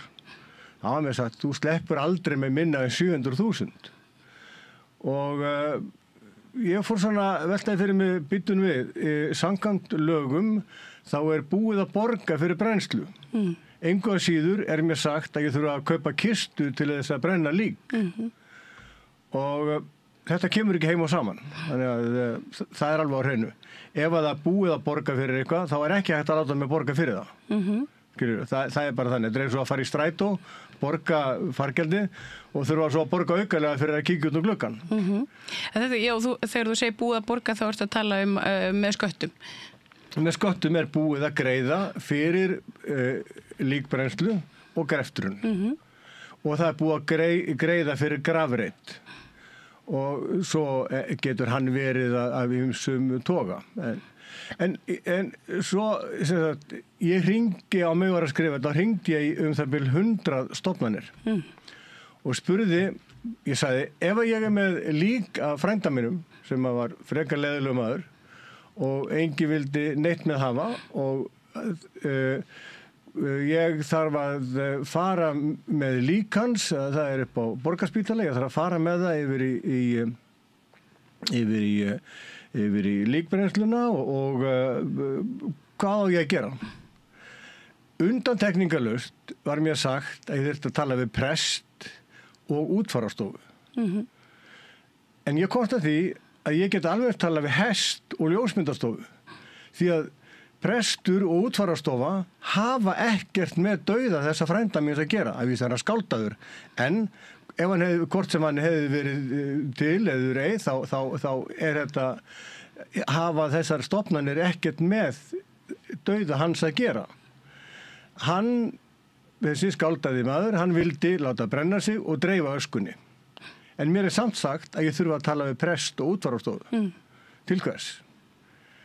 Já, ég veit ekki, segðu mér. Það er nefnilega málið. Það er vegna þess að það eru peningar í spilinu. Okkur er sagt að útför sé nauðsynleg. Það er vegna þess að það eru alls konar peningar sem hanga á spýtunni. Það er alveg röð af atvikum sem að búa til peninga og það eru blóm og það er prestur og það er kista og það er allt mögulegt. Tónlistaratriði og söngvarar og kórar og allt mögulegt og það er, og síðan erfidrykkja. Ég heyrði af erfidrykkju sem kostaði 3,5 milljón. Það var vissu fyrirmenni sem að þar fór en sko, og ég hef heyrt að útför sem kosta 7 milljónir, þar sem að fólk greiti 7 milljónir fyrir útför. Þetta kannski alveg allt í lagi, ég ekki að segja það, en ég aftur á móti að benda á það að það til sá kostur að hafa einfalda útför. Og hvernig fer maður eiginlega að því? Einföld útför hjá þessum skáldaða frænda mínum hefði getað verið þannig, samkvæmt lagana hljóðan og samkvæmt öllum leifum sem að ég búin að kynna mér, að þá þarf ég, það eina sem ég þarf ég má, ef ég komið dánarvottorð og ég sá sem á að sjá útföruna, þá má ég fara upp á Borgarspítala á mínum einkabíl, sækja líkið af frænda mínum, setja það í framsæti hjá mér, fara með það upp í bálstofu, láta brenna líkið, mæta með sultukrukku og segja þeim að setja öskuna í þessa krukku. Síðan má ég fara út á rúmsjó að ósk þessa látna frænda minns og dreifa öskunni. Já, það má. Þetta má. En það er nú kannski ekki beint svona geðslegt að vera með dáin frænda sinn í framsætinu. Nei, ég ekkert að taka neina afstöðu, sko. Og ég tek heldur enga afstöðu til trúar eða helgi siða eða neitt. Ég bara sé að þetta eru hefðir sem búið að búa til. Hefðir eru mannanna tilbúningur, sko. Og við verðum átt okkur á því og það ekkert heilagt við þetta hjá mér. Ég sé ekkert heilagt við að einhver sé dáinn, eitthvað lík. Ég þarf ekkert að bera meiri virðingu fyrir líki heldur en fyrir hurðarhún. Sko, ég sé það ekki. Ég ber virðingu fyrir lífinu sem að maðurinn lifði og hvernig persóna þetta var. En líki sem slíkt, í mínum huga mætti alveg kalla það hræ, skilurðu. Ég sé ekkert hvers vegna einhver orðhengilsháttur eigi að fylgja mér áfram með einhverju svona formerkjum að það megi ekki tala svona eða hinsegin eitthvað. En sko, maður einmitt að segja kannski, leiðilegu frændi sem að enginn vildi neitt með hafa. Já. Og svo kannski setur maður sig í spor foreldra sem að missa börn og þá á þetta nú kannski ekki alveg við. Nei, sko, ég heldur ekkert að allt svona sem að hljóma eins og alhæfingar í mínu orðana hljóðan, þú veist, auðvitað þarf maður að setja sér bara í spor hvers og eins og taka tillit til þess, það ekkert annað í boði, sko. Já, þetta eru í rauninni, svona upplýsingar fyrir þá sem að telja þetta eiga við sig. Já, í raun og veru, sko, þetta eru upplýsingar allt varðandi það sögu útfara og hvernig þetta hefur verið og hvernig þetta í ýmsum öðru löndum. Ég meina það til í löndum það eru til siðir þar sem að líkin eru bókstaflega þurrkuð upp og afinn og amman það dustað rykið og þau eru tekin í veislur þegar svo berum við. Já, ég held ég nú sé heimildamyndum svona, það alls konar hefðir þetta. En hver var kveikjan að þessari bók? Sko, kveikjan að þessari bók var í raun og veru svo að ég fór að pæla í þessu með hvers vegna það sagt að þurfa að kosta 1,5 eða 700.000 að deyja og ég skrifaði lítið kvæði sem að heitir Fyrirmæli og þar segi ég að ég vilji ekki hafa neitt tildur í kringum minn dauða, vilji hvorki prest nýja kirkju og engin blóm og ekki neitt og engan minnisvarða og enga gröf og ekki neitt, bara ég vilji bara... Get ég plattaði til þess að lesa þetta ljóð, Fyrirmæli? Já, þetta einhvers staðar... Blaðsíðu 7? Blaðsíðu 7, já. Þetta hljómar svona, heitir Fyrirmæli. Þegar fer ég fyrir rest, skal fylgja ráði þessu. Enga kistu, engan prest og enga fjandans messu. Ekkert tildur, ekkert hjóm, engin minnisvarði. Engin kross og engin blóm, engin gröf í garði. Ósku mína eignast má, indæl jarðar gróði. og ævi mín skal alúð fá í einu stuttu ljóði. Þetta setur þú á Facebook? Þetta setti ég á Facebook og fekk líka svona yfirhalningu. Það var alls konar fólk sem réðist að mér, prestar, einn sérstaklega og fleiri en einn og sérsagt fólk, og það sem ég ritaði í kringum þetta líka, fólk var að segja mér það að ég hefði ekki leyfi til að tala svona. Ég hefði ekki leyfi til að taka það frá sonum mínum að þeir ætluðu sér að hafa útför eða eitthvað slíkt og þess vegna reisa mér einhvern minnisvarða. En ég heldur ekkert að taka eitt eða neitt af einum eða neinum. Ég bara að segja, þetta eru mín fyrirmæli, ef það verður ekki farið eftir þeim, þá verð ég ekki hér til þess að refsa eða rífa kjaft. Ég ríf kjaft á meðan ég hér. Við komum alltaf aftur og aftur að alhafingunum.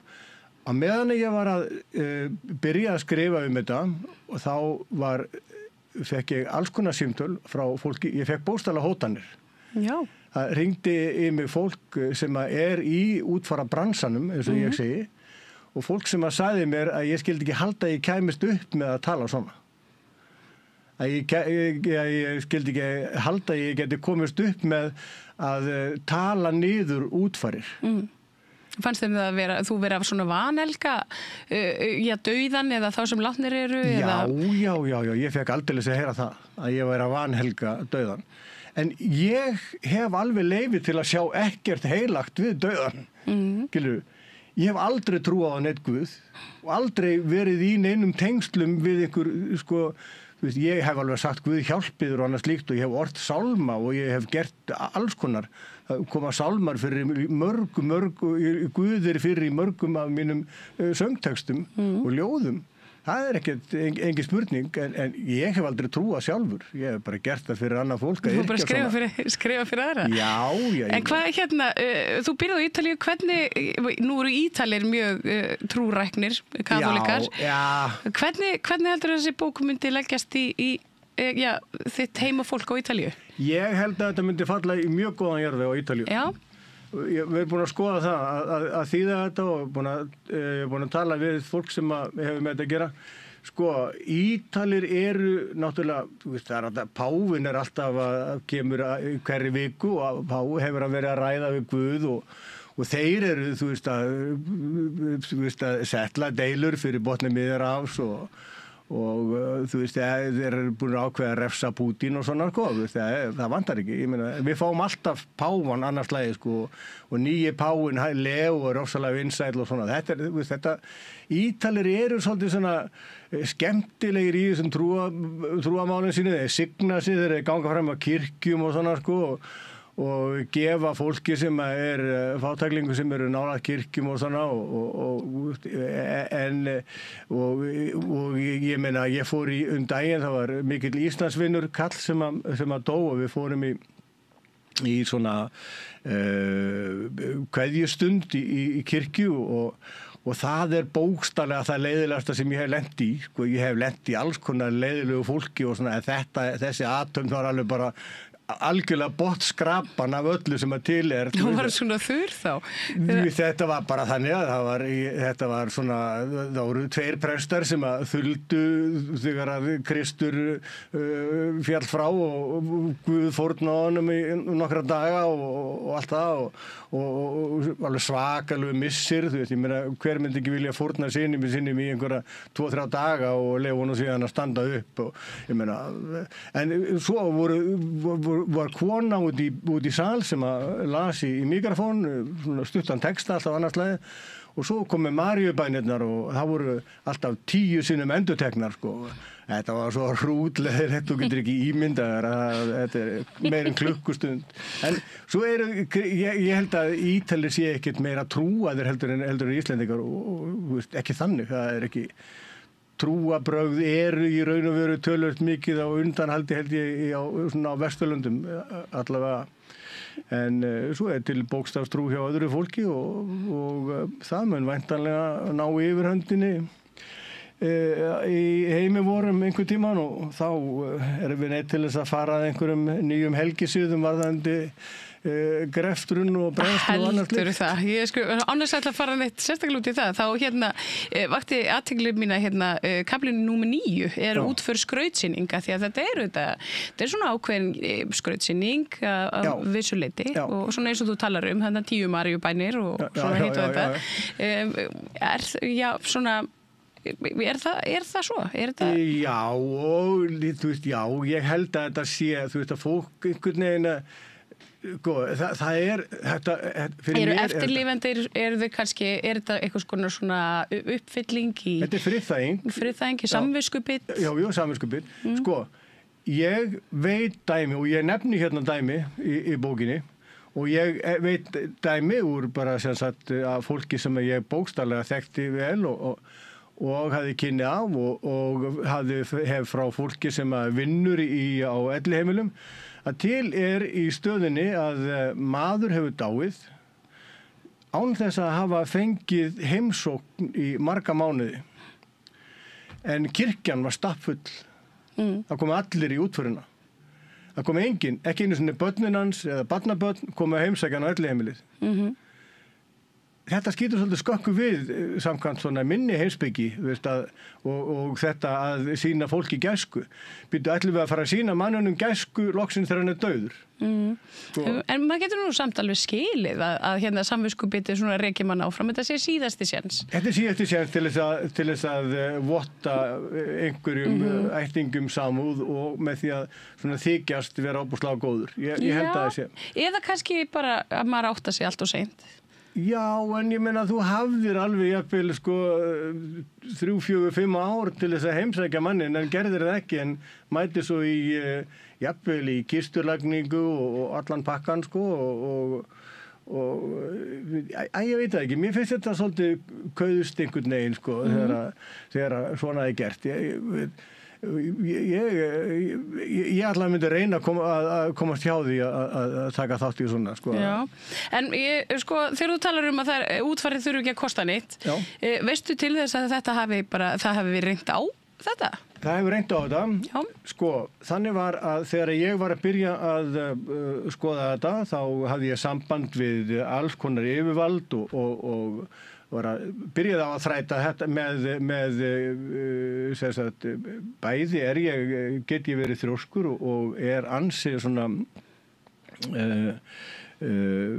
ég úrræðagóður varðandi það að finna leiðindi hjá öðru fólki og þannig að ég svona fór að spyrja óþægilegra spurninga. Ég fór að spyrja því býtunum við, á hverju þarf að kaupa kistu ef að það er búið að borga fyrir? Þá var mér sagt að ofnarnir sem eru notaði, þeir eru svo lélegir að það yrði að fá eldsneyti. Þannig að, það er búið að borga fyrir brennsluna, engu að síður þarf ég að skaffa kistu sem eldsneyti fyrir líkið til þess að brenni. Þetta gengur ekki upp, sagði ég. Og ég talaði við lögmann og sá lögmaður sagði mér að ef að fólk myndi bókstaflega fara í mál við ríkið og heimta að það fengi endurgreiddar kisturnar sem voru notaðar sem eldsneyti, þá myndi ríkið tapa málunum. Já, þú heldur það?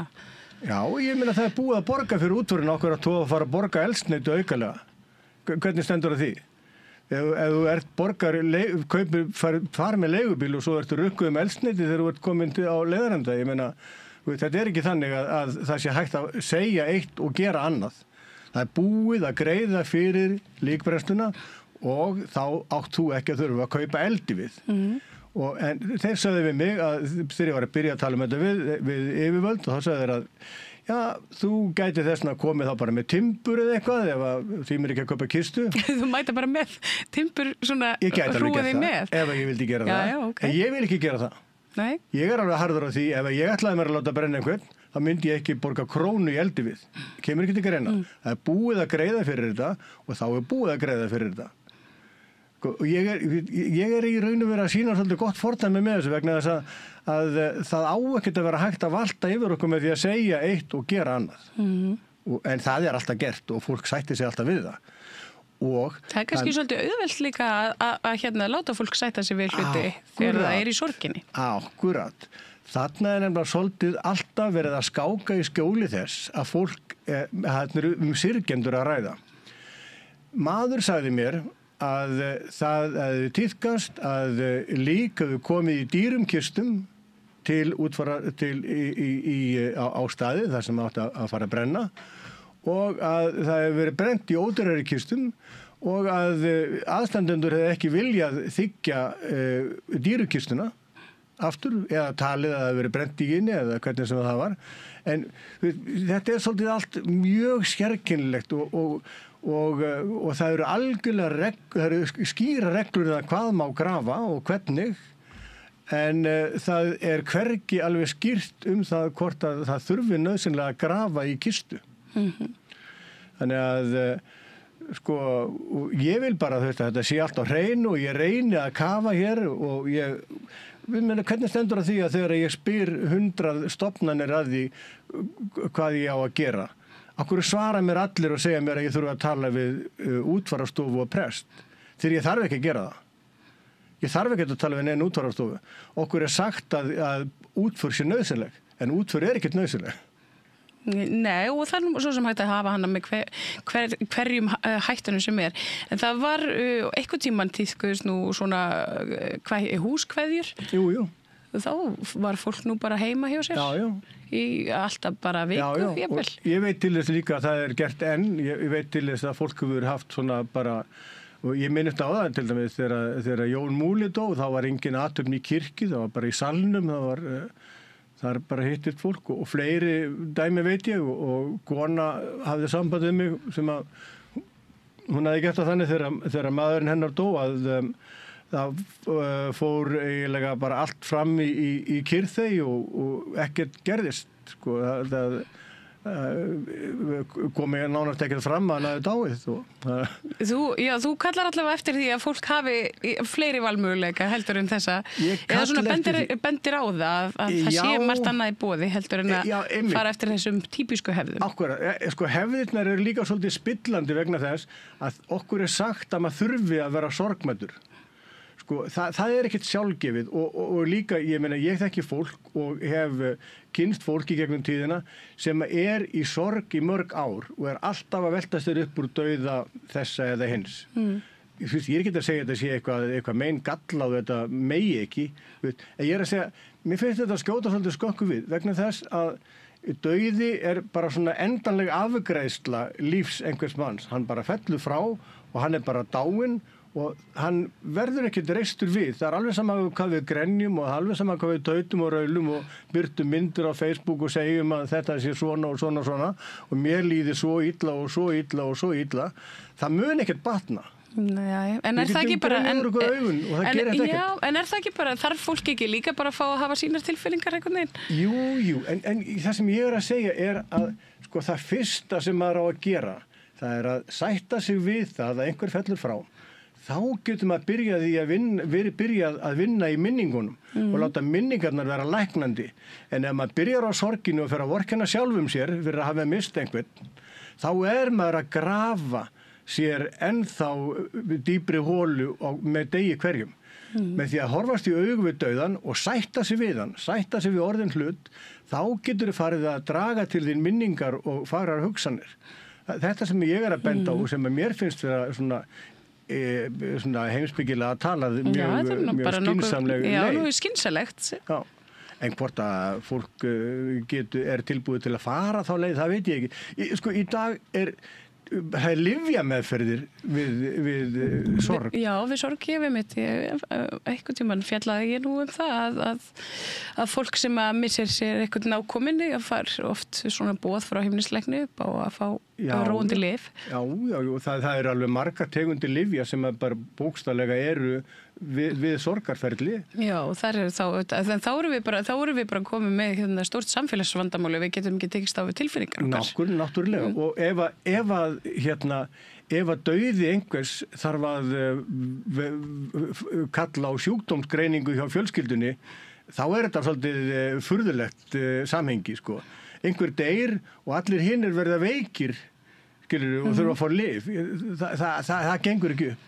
Og eflaust ekki það sem hinn látni vildi eftir lifendum. Nei, ég ætla að lefa mér að fullvirða það. Það held ég að sé alveg á hreinu.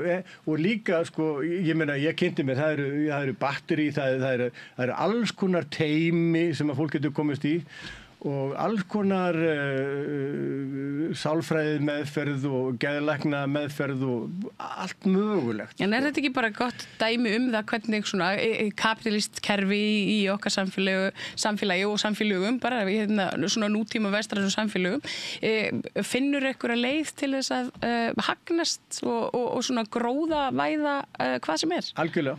Það það sem þetta snýst Ég fæ engan annan botn í þetta. Ég fæ ekki þann botn að það sé vera að hjálpa fólki því að þá myndi maður bara byrja á því að segja, það sem þú ert að gera er bara að horfast í augu við þetta og segja, ég sáttur við að þessi manneskja sé dáin vegna þess að ég get ekki annað. Ég á engan annan kost en að sætta mig við það.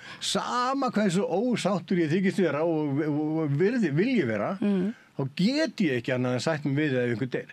Ég meina, ég hef gengið í gegnum alls konar. Á meðan ég var að skrifa þetta, og þá dó stjúpsonur minn. Samhryggist. Já, þakkaði fyrir það. Ég lenti í alls konar svona hremmingu varðandi það. Þar var okkur sagt til að byrja með að það myndi kosta 450.000 að koma líkinu til Íslands eða koma öskunni til Íslands. En svo þegar við fórum og skoðuðum málið og þegar ég fór inn í málið og fór að tala við rétta fólkið, þá kom í ljós að þetta kostaði okkur ekki neitt. Nú? Já. Það þurfti til að flytja hann á milli? Ég meina, það búið að borga fyrir brennslu, það búið að borga fyrir á allir Skandinavíu, ef einhver deyr í Skandinavíu, mjög margt fólk, það byrja bara að borga það sem að útfararstofan setur upp og svo það ekkert að pæli því.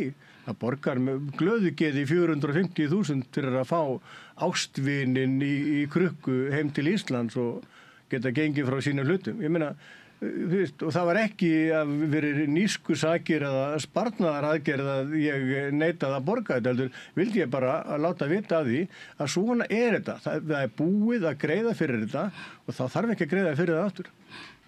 Og bókin kemur út eftir 2 vikur. 2 vikur, já. Já, og verður hægt að nálgast hana? Hún verður í öllum betri bókabúðum, skilst mér.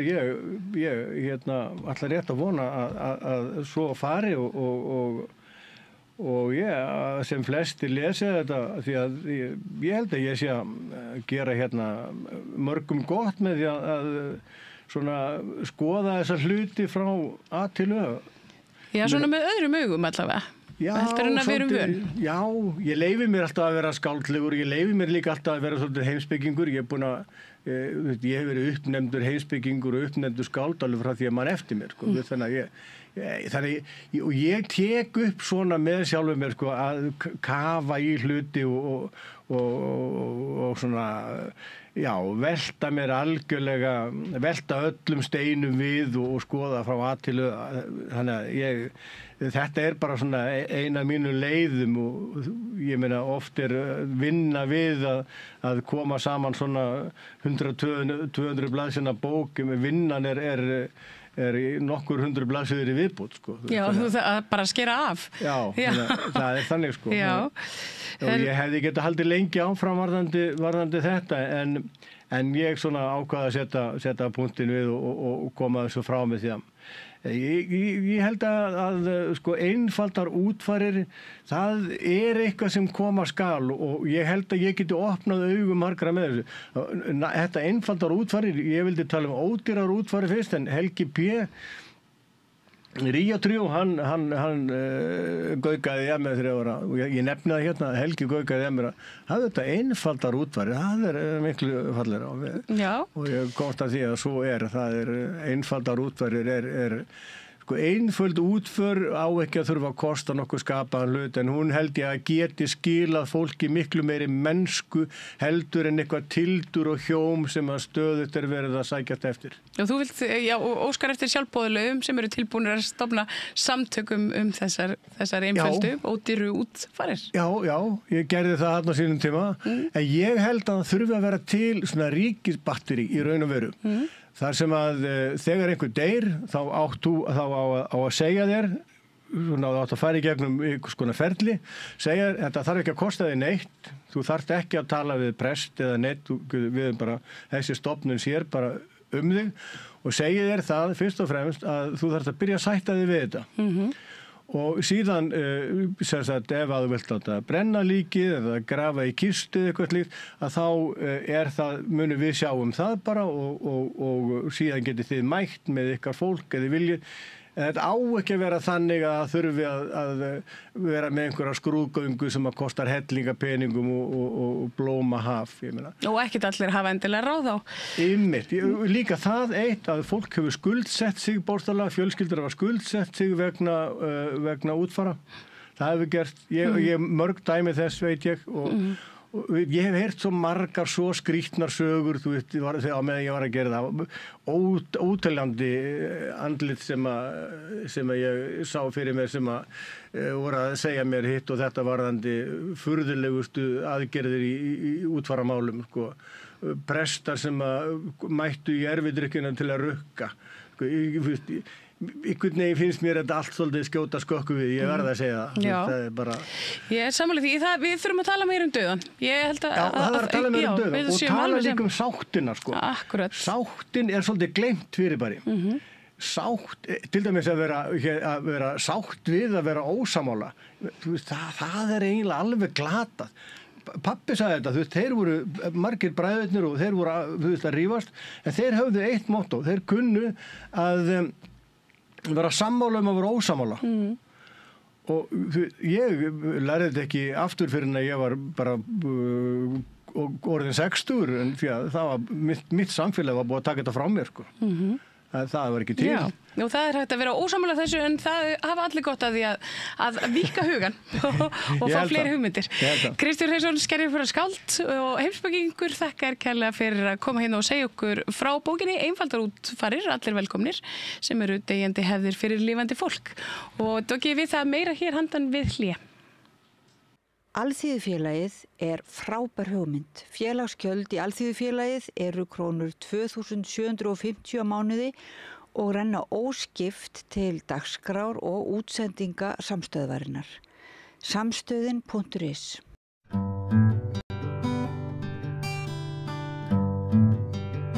Já, hingað er komin góður gestur eins og sagt er. Ingi Þór Hafdísson sem er stýrimaður. Ekki? Jú, passar. En þú tókst upp á því að fara að mála? Jú. Já.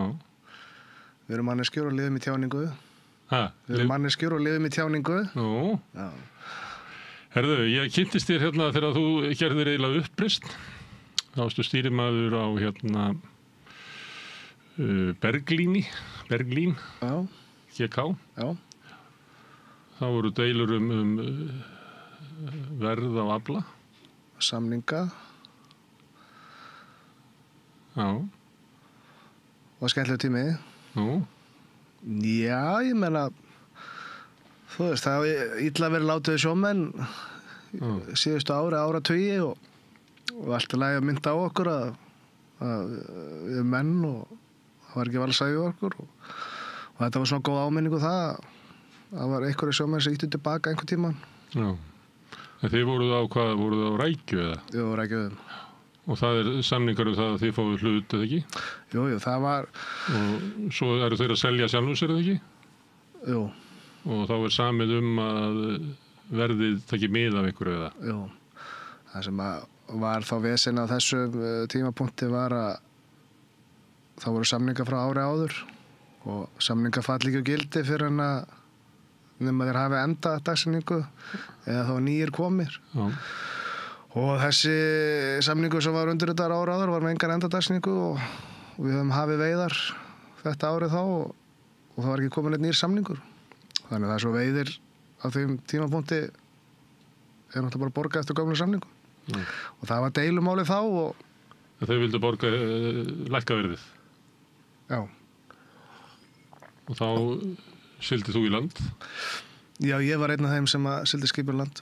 Þú varst ekki skipstjóri? Nei, ég var stýrimaður. Þurftu að kefla skipstjóran? Nei, alls ekki sko. Það í þessu tilfelli þá kaus áhöfnin það að ég talaði fyrir hönd þeirra. Ja. Og við neituðum basically að fara á sjó á þessum tíma undir þessum forsendum sem þeir voru að gefa fram, að reyna að neyða eitthvað samninga á okkur sem við vildum ekki sko. Ja. Og það fengum bara síndal útgerðarstjóra að fara með skipið aftur til ég veit ekki Keflavíkur frá Siglufirði og það var það sem var gert sko. Og hvað gerist svo? Svo var þetta bara eitthvað pastaða, það var að óta einhverju samningum á okkur og það var kosið alla samninga en allt fellt sko. Og svo já, þú veist, ég fór basically aldrei að sjá hann aftur sko. Ég þeir voru að reyna að neyða mig að vera, ég var þarna yfirstýrimaður og þeir voru að reyna að neyja mig borð sko, sem annar stýrimaður og okkur annar tæki staðið mig sem fyrsti og ég nefndi bara ekki að standa í þessu leikþátti bara og sagði upp sko. Þannig að þú upplifir að þeir verið að taka af þér starfið? Nei, þú veist, þetta var bara þannig að þegar ég skrif undir samningarna þá skrifa náttúrulega undir það að ég sé annar stýrimaður á bottrólinu og svo bara samkomin á það, ég yfirstýrimaður á rækitrólinu og þú veist, þegar við ert í mismunandi verkefni, maður ert ekki að gera ráðningarsamning fyrir hvert og eitt sko, þannig að þessi reynsla svona kendi með það að þegar ég skrif undir eitthvað þá kann ég hvern einasta staf utanaf í samningnum og allt er góðið með það skilur Men reyndur að fá annað pláss einhvers staðar? Það stundur sagt að sá sem að rífa kjaft í Grindavík, hann fær ekki pláss á Akureyri. Já, ég meina að þú veist, það hafa alveg komið svona tíma sem að, þú veist, menn hafa spurt sig, tekur þessi að fá hann í vinnu, skilur, hann er alltaf með eitthvað upstate, skilur. Er það rétt? Er það alltaf eitthvað? Er það bara þetta? Nei, þú veist, það er bara þannig, ég er nú einustu þannig gerður, ef það er eitthvað bull í gangi. Þú veist, þá minnist ég á það og segi bara á þetta að vera svona eða ætli þið að hafa þetta svona skiluru og segi bara óþægilega hluti. Ég meina, svo er bara meiri hluti fyrirtæki á landinu sem er með sitt á hreinu skiluru en þeir sem er ekki með á hreinu vilja ekki vera myndir á það og sért ekki með hlutin á hreinu. Þannig að það er í það sem fólk mann eftir ef það er eitthvað sem sker úr degi þeirra sko. En trúirðu því sem að ég var að segja og að sagt að ef að ykkur er rekinn fyrir að rífa kjaft eitthvað staðar Suðurnesjum þá fara hvergi vinnu? Nei, þetta er ekki bara eitthvað svona orðatiltæki sko, ég held að þessi frekar ef að það er þetta ekki. Held að verið sjómenn svolítið tregir að tala svona óbæðilega Já, það er algjörlega þannig sko, en ég bara hræðist ekkert í þessu lífi skilur og Hræðist ekki í hvaða lífi? Í þessu lífi að þú veist vera að segja sannleikan upp átt sko. Þannig að ég veist bara fleira alltaf að gera það sko. Og sérðu nú bara eins og hvernig þvælan er í dag með þetta auðlindagjald sko, það verðist vera ára allt og dýrt að veiða fisk og allir útgerðarmenn að fara á hausinn og það er bara þvæla skilur. Stenst enga skoðun? Stenst enga skoðun en svona þegar við vorkenna alveg ægilega mikið og Varstu búin að vera á sjó lengi í þetta? Þegar þetta gerist? Já, hvað var þetta? 2018-19, minnum mig. Hvort það var setna. Já, ég meina, þú veist, ég er búin að... Þetta var svona rétt fyrir COVID. Við byrjuðum eiginlega á þessu í COVID. Já, ég er búin að vera á sjó núna í 21 ár. Já. Og Sem varst hvort ungur bara? Já, bara ég er alltaf alveg upp í sjómannsfjölskyldu, skipstjóra og vélstjórafjölskyldu, þannig að ég er búin að vera í svo alla æfi, sko. Og hvar á landinu? Hérna er Reykjavík. Þannig að afið mín var sjálfur með sína útgerð og svo uppeldisvæðið minn og pabbi hans voru alltaf skipstjórar og þannig að þetta var all líf mitt er þegar að þessu sko. Og þá fiskimennsku? Já, fiskimennsku. Því að ég segi það því að nú ertu á fraktara. Já. Er það ekki svona sjómennska að vera á fraktara? Nei, alls ekki sko. Þetta er náttúrulega allt öðru þessi sjómennska. Já. En ég er rosalega gaman að þessu og fyrir Gaukaði svo mér sem er búin að vera 20 ára á dekki þú veist að skrokkurinn orðin erfiðari og stífari og þú veist maður er að eldast hægt og rólega þá er þetta bara ægilega fínt að komin í svona manneskjulegri vinnu sko. Þannig að þú ert alltaf í höfn eða annað hvern dag og þetta er bara ég bara sé eftir ekki að fara í þetta fyrir sko. En þú ákvæmst að fara í stýrimannaskólan. Já. Það ætlar að vera það eins og bara kallanir í þinni fjölskyldu? Já, þetta var náttúrulega kannski ekki þessi lá beint við eftir grunnskóla. Þú veist, eftir svona ítrekkaða tilraunir, ég fór í menntaskólann í Kópavogi, ég fór í Fjölbraut í Breiðholti og ég fór í Sólveri teknískúlu í Danmörku. Ég bjó þar. Að, þú veist, ég gat alveg lært ef ég hafði áhuga á því og þú veist, í þessu námi sé að vera áður, þú veist, ég hafði voða lítinn áhuga á þessu, þetta var bara maður kom, þú veist, og fór á menntaskólaböllin og rétt slifaði gegnum manninnar. En svo prófaði ég að fara á sjó eitt sumarið og þú veist, ég hafði ekki verið á sjó í smá tíma frá því ég var gutti bara með fósturpappa mínum á sjó. Og fann einhvern veginn svona frelsi sem að ég hafði leitað að í einhvern tíma. Og fannst alveg geggju vinna. Hvert frelsið að vera bara heimurinn bara lokaður frá? Svolítið svona, hvað segir maður, þversagnakennt að vera að segja þessi frelsi þegar maður fastur inn í bát, sko. Með einhverjum örfáum köllum? En mér fannst að maður fekk svona frelsi og tíma og rúm til að tengjast náttúrunni sem manneska, skilu, þú ferðu og ert að veiða og fara svolítið annan purpose í lífinu heldur en svo að vera að gera áður, skilu, hvort þú ert að raða keks í hillur í bónus eða dæla bensíni. En þarna ertu komin í svolítið grunngildi manneskjunar, þú veist, að veiða og nota kraftinn og allt þetta, sko. Og laus við kannski erilinn sem er Já, akkurat, og það svona hægist á öllu, en samt meiri kraftur, skilju. En er þetta ekki alltaf orðið öðruvísi núna, er ekki menn bara á netinu nú? Menn gæti ekki svona hringt hérna í Kanada? Gaman að segja bara því, núna er ég náttúrulega í fraktinni og við erum að millilanda og hafsvæða og það er alla netarnu vor, sko. Er alla? Já. Þannig að þetta er bara rétt og komin inn í landhelgi hér og þar. Þannig að það segir manni, sum skip eru með Starlink og sum eru betra neti og þú veist, sum skip eru bara alltaf við strendur, sko. Þannig að þetta er bara misjæft, sko. Þannig að frelsið er sumlítið að vera að klippa sér frá. Það er svona svipað að vera vitavörður að vera á sjó. Þú veist, það frelsi sem að Já, akkurat, sko. En já, sko, að finna þetta frelsi, þá var þetta kannski eitthvað sem maður vildi skoða í, að bara mennta sig í, sko, og sækja sér þekkingu. Og svo alltaf því fyrir stýrimannaskóla, þá bara fann maður að þegar maður hefði áhuga á hlutunum, þá var þetta ekkert mál, sko. Það var bara frábært. Og þú stýrimaður á... Já, ég stýrimaður á Arnarfelli og Samskip. Hérna, en síðan ákveður að fara að mála. Já. Ég veit ekki hvað er algengt, en þú ert ekki eini sjómaður sem hefur farið að mála. Nei, sko, sennilega ekki. En ég er sennilega eini stýrimaður... Silvi Ægisson, hann var á sjó, hann málaði. Já, ég er sennilega eini stýrimaðurinn sem er líka hárgreiðslumenntaður og málari, sko. Já, ég sé stundum eftir ósk eftir að fá hausa til klippinga. Já, það var því ég var í náminu, sko. Ég er alltaf búið með skólan núna og nú með nóga hausum að klippa. En á hverju ferð að mála? Þetta var svolítið, eins og ég segði áðan, sko, þegar maður var alltaf að leita að okkur þegar maður var yngri, sko, þessi tjáning. Maður leita tjáningunum, maður leita frelsinu og þegar ég var yngri þá var ég hlaupandi bæinn að spreyja veggi og króti bækur og svona. Svo fann ég þetta bara rétt fyrir COVID.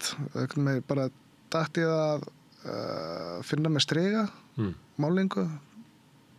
Og einhvern veginn, þetta var bara svona instant connection, sko, bara svipað svo því ég fór fyrst á sjóun, maður finnur eitthvað frelsi og þarna er maður í einhverju hugleiðslu og í flæði og það er bara geggjað, svo bara vindur þetta ofan á sér og maður gerir meira og meira. Og þetta var eftir upprýstinguna á Berglíni? Já. Berglíni, hvernig beygir maður þetta? Ég er ekki alveg kláraði, þetta er mjög ófjált nafn eitthvað, ég byrst afsögun af alla sem heita Berglín. Ég man bara eftir því að þegar það var verið að fjalla þetta, ég þurfti alltaf að googla, sko, heitið það þessu skipi. Þetta var sérst eftir það. En síðan ferðu að læra hárgreiðslu. Já. Á hverju í veröldinni gerur það? Fyndið maður, ég komið svolítið leið á sjómannabrasanum. Þvílík neikvæðin alltaf í kringum þetta launamál, bara framtíðar horfur í bransanum og þú veist, skrokkurinn hann er þreyttur og ég hugsaði hvað get ég gert annað heldur en að vera á sjó, langa vera meira með fjölskyldu og börnum og þú veist, ég að fara 3 ára í listaháskólan og þarna var alltaf að byrja að mála á fullu og selja málverk og leið vel í því. En þú veist, sósíalskilið mitt mjög gott, tjáning og svona. Þannig ég hugsa, þú veist, akkur ekki bara fara að raka eitthvað að kalla og þú veist, ég hef alltaf haft áhuga á þessu, þetta var bara 1 árs nám. Þannig ég hugsaði bara, það engin skaði skíður að fara 1 ári nám. Ég hefði reynda viljað að námskjör fyrir sjómenn hefði verið betri og því var kanselað í miðju námi. Námskjör fyrir sjómenn sem hvað? Námslánin. Fyrir sjómenn? Já, en þú veist bara, ég sótt námslán, fekk þau, svo þegar skattaskýrslan kom og bara þessu nei, verð þú bara úti, gjaldfeld og láni og ekki krónum meira. Þannig þú átti ekki rétt á láni að þú varst með svo hafa tekjur á þar. En það voru sérst einhverja reglur áður sem hjálpuðu sjómönnum að fara í nám? Nei, ekkert, ég held ekki sko, en mér finnst bara, þú veist, ég ekki að biðja styrk, ég var að biðja lán og ef menn að þjána meira þá er kannski meira líkur að borga það líka. Þannig að mér finnst það svolítið fárlegt að ég þekki ógrynni á sjómönnum sko, sem einhverju klárustu menn sem ég hitt á æfinu, gott verkvit og vel lesnir og fróðir menn sem eru fastir út á sjó, eru fastir í einhverju mynstri, þau þurfa að fá þetta x í tekjur til að sjá fjölskylduna sína og kannski með konu í námi eða einhverju annað slíkt, að þeir komast ekki í nám að þeir fá ekki námslán. Skilur, hvað það? Þú myndir vilja hjálpa þeim í land? Já, bara... Og þá það þegar skrokkurinn fyrir... Já, akkurat, þá eru bara fastir, sko. Ég meina, ef við ekki að hugsa okkar besta fólk, allir sem einn. En það þannig að ef ég færi á togara, að þá væri áöfnið þarna og þá væri það menn svona 1-2 sem eru bara mjög vel lesnir, eins og var stundum í Kanada. Já. Það var þetta, ég svo gamall að ég man að það voru svona í verkamannastétt. Það voru mjög svona breiður hópur, alls konar fólk svona sem hafði bara ekki haft aðstöðu til að fara í nám og eitthvað fleira. Og töluvert svona alltaf 1 og 2 sem voru með bók í vasanum og svona. Og ég bara veit ekki hvort þetta sé svona eða þá. Þetta svolítið segð þá og ég verða að henda sjátt á Gústa Halldórs vinn minn sem réði út í Surtsey. Ég var með honum í smugunni núna í sumar. Hann reyndar alveg sprengmenntaður. Hann svona ekta svona típa sem þetta tala alltaf með bókinu uppi, vel lesin. Og sjálfmenntaður. Já, mjög sjálfmenntaður í mörgum hlutum. Það er gaman að tala við svona menn því að þeir eru ekki svona, það er ekki búið að móta þá. Já, það er ekki settir í kassan í stofnunni. Ég er ofta aðlætur á það sem þeir lesa og horfað með sömu augum á ólíka hluti sem að kannski hefð fyrir því að raða einhvern veginn í virðuleikaröð. Akkurat, sko. Og nýr í messanum að þá getur verið alvöru samtal.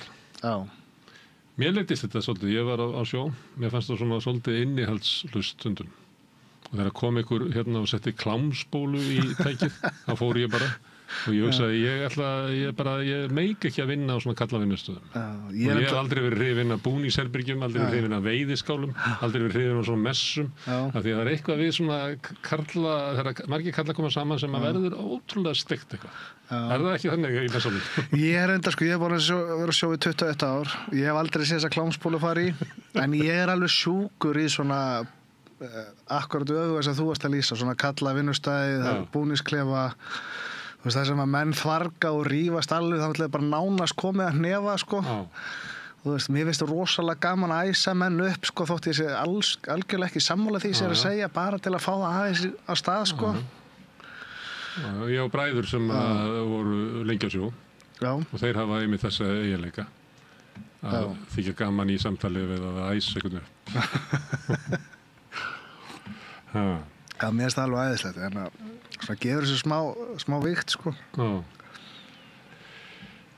Herðu, en ef að þú hefði spurt mig og hefðu sagt þetta við mig, herðu, ég er svolítið slappur í skrokknum og ég verið að finna mér eitthvað annað að gera en að vera út á sjó.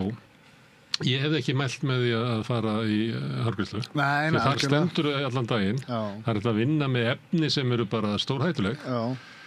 Og þetta er bara, bara versta sem hún gast gert með að fara á sjónum og fara í hárgreiðslu. Af hverju var ekki sem að benti þér á þetta? Þetta er ekki heilsusamlegt starf.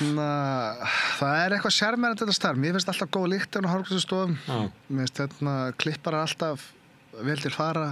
Í fasjóni, það er svolítið öðruvísi gengið sko. Og einhvern veginn svona, þeir eru alltaf í miðjun og öllu, þeir vita allt alla og þú veist, þetta er þessu slúður drottningar og þetta var svolítið svona öfugt við það sem ég var að gera, skilur. Ég lengst út á sjó, ekki inn í einu, mér langar bara eitthvað þveröfugt, bara komast inn í hjartaði, tengja mig betur inn og því að sjómenn oft eiga til að vera sko farþegar í eigin lífi sko. Þeir koma tilbaka. Þeir eru gestir í landi. Já, gestir, skilur, þeir eru aldrei fulli þáttakendur í neinu. Og alltaf svolítið óöruggir í landi. Ég fann svolítið fyrir því. Það er svona sjómann á veitingastað, hann veit ekki alveg, er þetta sjálfsagt að kemur þjónninn og maður sér það stundum á látbragði manna, það eru sjómenn. Af því að þeir eru eiginlega eins og gestir. Já, mér finnst það líka bara eins og öllu svona fjölskyldu eventum og svona, það er aldrei gert ráð fyrir en þú ert bara svona skemmtilegu bónus, sko. Þú veist, þannig að þetta er eitthvað sem ætti breytast, sko. En svo er þetta kannski ekki upplifun allra. Þetta var vissulega mínu upplifun á þessum tíma og lífið er náttúrulega svolítið þannig að það er ekki endalaust. Þannig að það er betur að reyna að fá upplifa sem mest án að það búið. Þannig að það er á bakvið frelsi sem að þú fannst út á sjó var þessi einangrun. Það er svona fórn fyrir því að vera. Já. En talandi svona móralinn í messanum að það var hárgreiðslustofan getur verið þannig. Það er til dæmis meðal svartra í Bandaríkjunum og í Afríku og þá er eiginlega hárgreiðslustofan miðpunktur samfélagsins við hliðina á kirkjunni. Því þar kom allir og þar heyrist allt og allt sagt. Og þar getur biðstofan verið sko stór hluti af því að fara í hárgreiðslu. Þú kemur ekki á réttum tíma sko þannig að en ég veit ekki, þessi hefðir ekki hér að hárgreiðslustofa sé svona eins og félagsmiðstöð. Það er eflaust eitthvað stofur sem eru þannig sko og en ég hef ekki mikla reynsla, ég hef lítið unni við þetta, þannig að bara vera að klippa þess heima og svona bara vinna mína og Þú ætlaðir að vinna við þetta, ekki? Jú, en svo er þetta bara, þú veist, það er ekkert hárgreiðslumeistarar að standa í röðum eftir tæplega 40 nema sko. En og kjörin oft svona það er enginn að vera eitthvað stól og þannig að þú getur alveg verið að kvarta yfir sko hvernig kaupin eru í hárgreiðslustofunum. Þessu líka bara stilt upp að þessu stjórna landinu að þú getur ekki haft það gott í klippinu sko. Þú veist, það er gert vel við eina stéttina en illa við aðra og þú veist, það er eitthvað sem hætti skoða í klippinu. En þetta er góður klippari? Já, mér finnst það. En ég meina, þú veist, það sem öðrum finnst vera gott er hinu slæmt en mér finnst ég að góða nervur í þessu og mikið að gefa persónulega sko. Og þú er alltaf þar með aðtöldunum þegar maður er í klippingu að það er hluti af þessu. Það er ekki bara það sem maður kemur út. Nei, akkurat sko.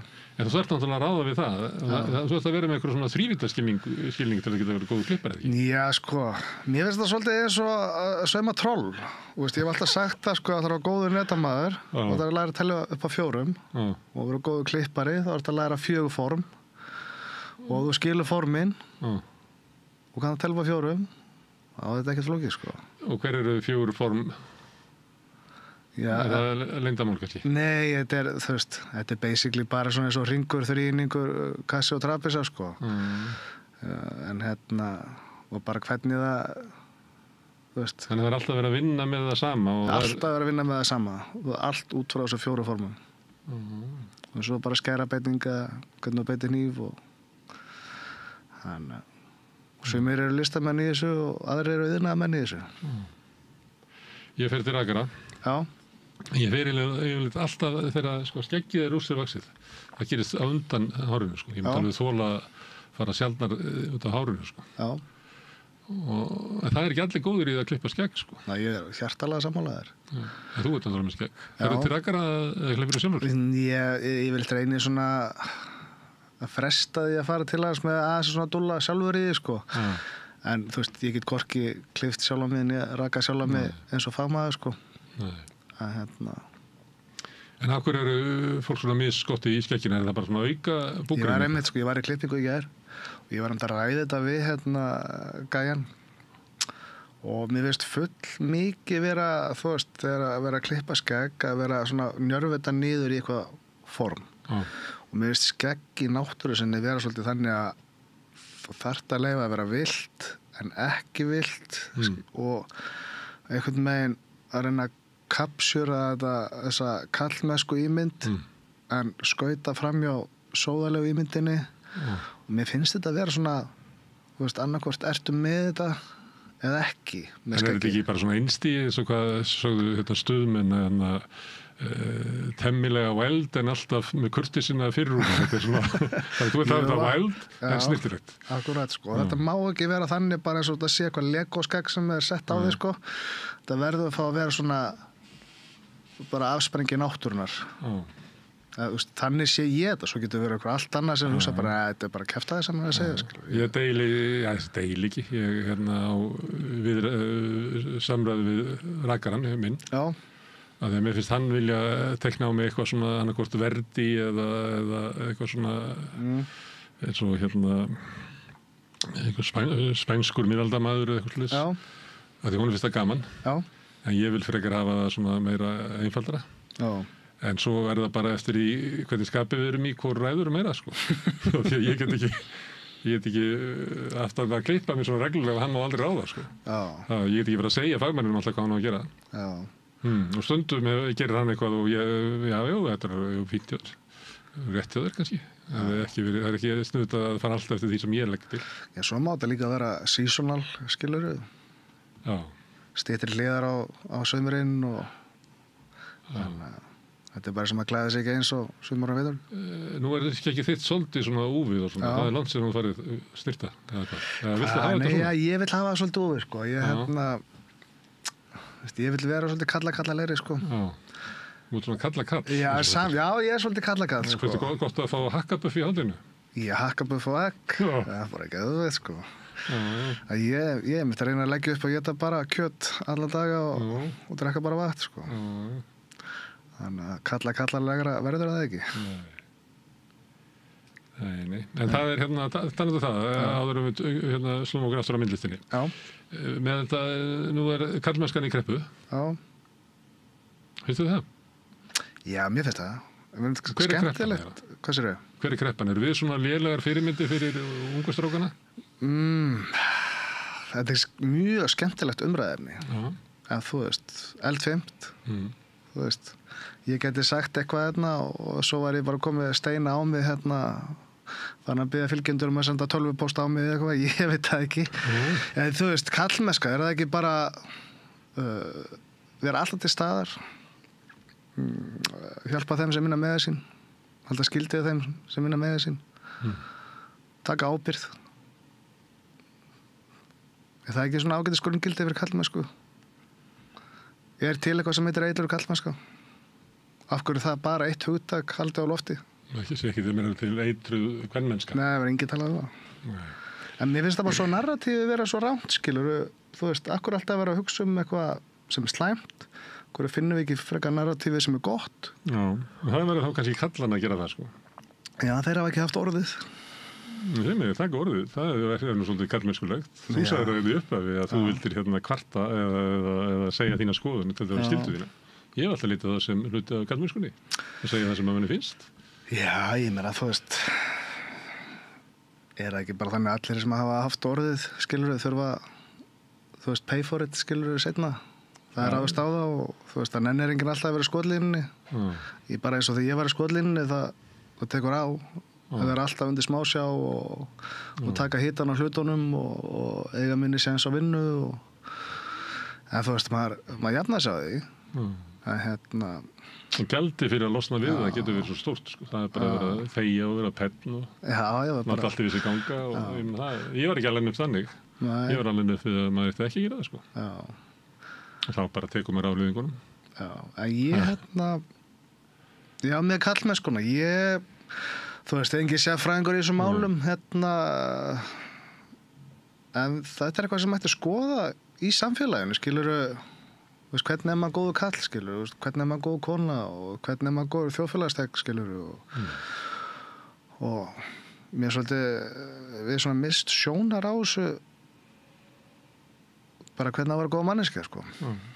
Og að þetta eins og með allt annað, bara ef allir myndi fara í góða og hlutla sjálfskoðun, skilurðu, hverjum degi á mótnu kvölds, eins og ég geri, þá væri kannski samfélagi betra, sko.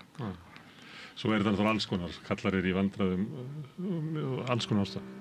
Sumir það segir svona ungir herrar, eru í sambúð og eiga börn og þeir eru komin í svona sömu stöðu og konur bentu á að það væri ekki hægt að lifa undir, að þeir þurfa að vera frábæri feður, frábæri elskuver, þeir verða að vera rosalega smart, þeir verða að vera með frábæran karriér, þeir verða að vera rosalega góða manneskjur og þeir verða að vera góður í að elda og þú getur bara haldið áfram endalaust. Og það bara, sorry Stína, það bara stendur ekki undir þessu. Þú getur ekki verið frábært bara á öllu sviðum. Menn það alltaf að gera kröfur, sko. Hvort þessi listi, þú veist, accurate eða ekki, sko. Ég meina, þú veist, hvað sættur við í lífinu, skilur, þú veist. Ég alltaf með eitthvað svona leik þátt til dæmis í mínu lífi, skilur, að ég sé á þriðju vaktinni ef ég tek upp tusku, sko, gera oft svolítið grína að þessu, sko. En þú veist, mér finnst alveg eðlilegt að modern kallmaður í dag sem góður að elda geti gengið frá og þú veist geti gefið af sér. Gengið frá, sko. Það eru bara tilkalla sem telli sig vera mjög góða í elda, en það þarf eiginlega sko 3 konur til þess að þrífa eftir það öllu sér. Það má ekki vera alveg þannig, sko. En ég menna, þú veist, en svo eru það strákarnir sem er verið að tala sem eru í vandræðum, sem að lokast inn í unglingaherberginu og koma þær ekki út og lifa í svona netheimum, upplifa einhvern veginn, eru kannski svo sjómenn í landi, upplifa einhvern veginn að samfélagi sé ekkert að kalla eftir þeim. Ég hef stundum tekið svona dæmi af svona minni kynslóð, ég er af kynslóð kalla það sem að konundar voru náttúrulega svona halvuleiti komin út á vinnumarkaðin, en þá alveg rosaleg svona kalladýrkun og við vorum allir bara, ef við sögðum eitthvað sniðut, þá voru við snillingar og þær voru aldrei snillingar stelpurnar, sko. Og svo ef við mistum svona fótan einhvern veginn eða afvegaleiddust eitthvað, þá var alltaf eitthvað sem að koma og sótt okkur og engi, vilt þú ekki koma bara búin að redda plássi fyrir þig fyrir austan og það alltaf verið að bjarga okkur og svoleiðis. Ég held að það eigi ekki við strákar í dag, sko. Ég hef alveg getað farið svona inn í unglingaherbergi og Tingstar, sko, ég hef bara sóttur á það. En ég meina það margir strákar sem fara bara í unglingaherbergið og þeir bara eru bara týndir þar. Já, ég geti ekki verið meira sammálaður. Ég á einmitt svona ungling, sko, og veist, ég til dæmis meiri áhyggjur á honum heldur en unglingstelpunum minni, sko. Af því að sko skilaboðin í dag kom á svo ótrúlega miklum hraða til barna og úr felum, skilur, kom frá YouTube og þessu TikToki og Instagrami og þú nærið ekkert að síja, skilur, alla þessar skoðanir sem þau eru að fá frá þessum propagandaaðilum bara hérna og þaðan. Og þú veist, þannig að ég myndi segja að vera foreldri í dag er miklu erfiðara heldur að vera foreldri þegar ég var ungur, þegar maður fór bara að kasta snjóboltum í bíla og vera að kveiki í og eitthvað svona drastli, skiluru, að þú varst ekki bara með eitthvað hagsmuna aðila í eyranu að þér 24/7 að koma fyrir eitthvað skoðunum hjá þér, sko. Þannig að, og þú veist, þannig að maður sér þetta oft með strákið minn núna, PlayStation tala hann þessi biluð, hann er bara hann að sofa 10 á kvöldi, það er ekkert að gera, lífið er búið, sko.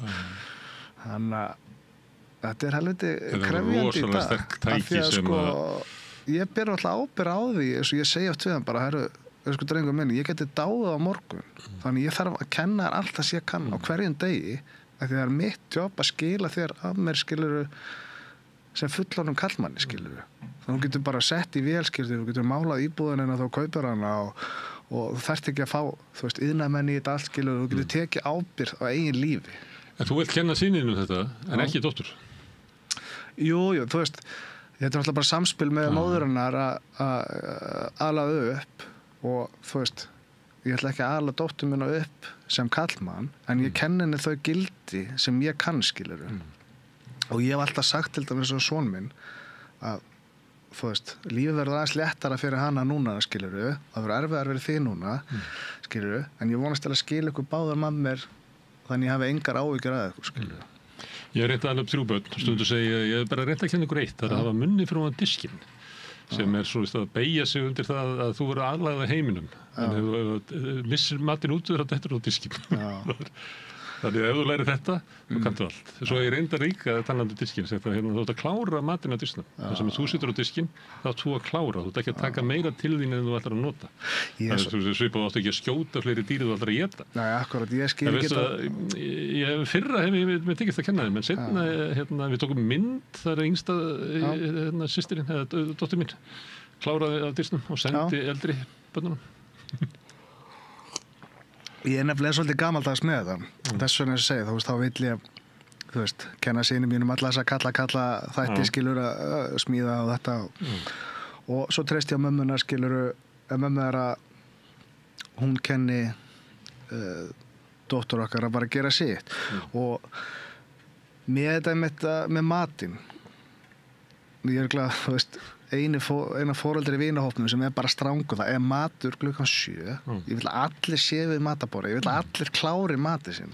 Því ég er eins og indjáninn, skilur, ég vil bera virðingu fyrir dýrinu og ég er með kjöt í matinn alla daga og ég vil að krakkarnir læri að taka ábyrgð á því að hvað ætla ég að borða mikið, ég ætla að borða allir sattur og bera virðingu fyrir dýrinu upp á það, 25% mat fyrir rusli ári hverju. Það bara á heimilunum, svo leiðin á heimilið fyrir annað eins í öllum stigum. Þannig að þú getur rétt ímyndar, orkunvotkunna og allt þetta sem þessu tengist og þetta er svo, minnst það svo mikilvægt að taka ábyrgð með þetta, skilur við. Varstu alveg upp þannig að væri kvöldmattatími þar sem að fjölskylda satt og ræddi málin? Já, þannig sko. Já, ég var líka alveg upp þannig. Þetta var sko þegar mamma er sjómannsfrú, hún var svolítið sko bæði mamma mín og pabbi minn sko því að fóstupappi minn elum upp ekki blóðfæðar minn sko hún var svona alveg kettling sko gerði allt, skipti engu máli hvað bjátað á, hún bara reddaði hlutum og Þannig eru konur í sjómannafjölskyldum þannig kallinn, hann er alltaf út á sjó og svo þegar hann kemur í land þá er hann við höfum alltaf hann hlutur heldur en kannski pappar í öðru fjölskyldum allt annað sko, ég Já, móður minni, ég bara, ég get ekki sagt nóga mikið að fallega hlutum hana, sko, hún er bara mjög, hvað segir maður, svona motivating bara fyrir mann, þú veist hvað, hún er að móða allt úr engu, alla ævi, sko. Ég lærði alltaf af móður minni og í gegnum hana það sem amma mín og mamma hennar kendi henni og í svona frasa sem að ég notaði sem leiðsögn í lífinu sem eru frá henni. Þetta eru, amma var sjómannakona og þegar afi kom í land þá fekk hann að vera bara mjúki kallinn með hlýja faðminn í stólnum sem allir leituðu til á meðan hún var eins og sko herfóringi. Já, amma mín var líka þannig sko, afi minn var líka mjúki kallir, reyndar ekki þessum forsendum en það er eins og það er. Herðu, þú fórst að mála og nú það var að sýna hvað á nullinu? Nulli gallerín á Bankastræti 0. Og taka manni klóstið? Já, bæði klóstin. Já, það er punksafn hinum mig. Já. Og er þetta fyrsta sýningin? Já, þetta er bara debut-sýning. Ég er búinn að vera, ég er með verkarna frá 2021 núna til 2025. Ég er búinn að vera ditt og datt að þessu frá 2019. Þannig að Og þetta stress að vera að sýna fólk þetta? Já, mér fyrir þetta sko, mér að hvað þetta er lítið gallerí og þú veist, hvað maður segja, svona kunnahópurinn eða svona rítsi sem ég hef til er kannski ekkert stærra en 2-3 manns. Það finnst mér þetta vera svolítið þannig að, þú veist, þótt að ég sé hrókulega svagnari eftir það sem ég fer skil og þarf alltaf að vera í spotlightinu, þá er þetta svona kannski fyrsta sinn á ævinni sem ég er að taka alla grímur af bara og setja þar á borði bara, hei, nú skoðum við þetta saman, skilur og allt það sem við kemur þessu að vera búið til portfólió og plaggött og að því maður vil gera þetta svolítið bara alvöru á metnaði, þá er þetta hellingsvinna og hann kom svolítið óvart. Að þú ert spenntur? Já, þú veist, ég er ekki alveg búin að setja nafn á þessar svona tilfinningar sem maður upplega kringum þetta En maður fær að greina það bara í róleitunum þegar það kemur þegar maður sest niður og fer yfir daginn, sko. Listamenn hafa nú fjallað þetta mikið. Já. Svona óttan við að þú veist að vera sýninga og hvernig maður eiga við það, sko. Já. Af því að þetta flóknar tilfinningar sem eru blandað saman. Já. Svo líka, þú veist, ég náttúrulega hef ekki atvinnaði, fulla atvinnaði að vera listamaður, þannig að ég væri alveg til að prófa, skilurðu, hvernig það væri þegar þú ert með allt undir í þessu. Skilurðu, þetta lífsviðurværið þitt og þú ert að fara að setja þetta hana út og... Það náttúrulega fáir í íslenskri myndlist sem að geta lifað þessu. Nei, gæinn sem að ég er með stúdíó með og hef búin að vera að kenna með síðustu ár, Halldór Oddur Ragnarsson, hann er að vinna við myndlist, sko. Eitthvað alflottasti náungi sem ég kynst í þessu brasa. En þú veist, það er alveg haugur að myndlistamönnum sem lifar á þessu og sumir meira flassi en aðrir og ég meina okkar færasti myndlistamaður, til dæmis ekki eins og menntaði myndlistamaður og hann að... Hver er það? Bilson. Harry Bilson. Já, Harry Bilson. Hann að... Mér fannst það einmitt heldur skemmtilegt. Ég var ekkert á Röldum Laugaveginn og datt inn í eitthvað gallerí og var að svona spyrjast fyrir hvort það geti hengt upp eina mynd eftir mig og selt fyrir mig og þau svo, já, ertu menntaður? Ég var, nei, en þetta er ekki menntaður myndlistamaður en ég nú menntaður í alveg hauga af öðrum hlutum og þau svo, já, þá getum við ekki tekið inn, sko. Ég bara, ok. En það er slattið af svona gallerí í búðum á Laugaveginum. Því að þetta er sömuleyti stilt upp fyrir bara túrista, sem mér. Það er bara þokkalega stór rými og margir sem eru með verk í sölu. Já, en mér var bara svo fyndið í þessu tilfelli, sko, því það voru bara málverk fyrir aftan hana, kona eftir ómenntaða listamenn, sko. Og ég benti inn á það, sko, þá var narratív og eitthvað allt annað, sko.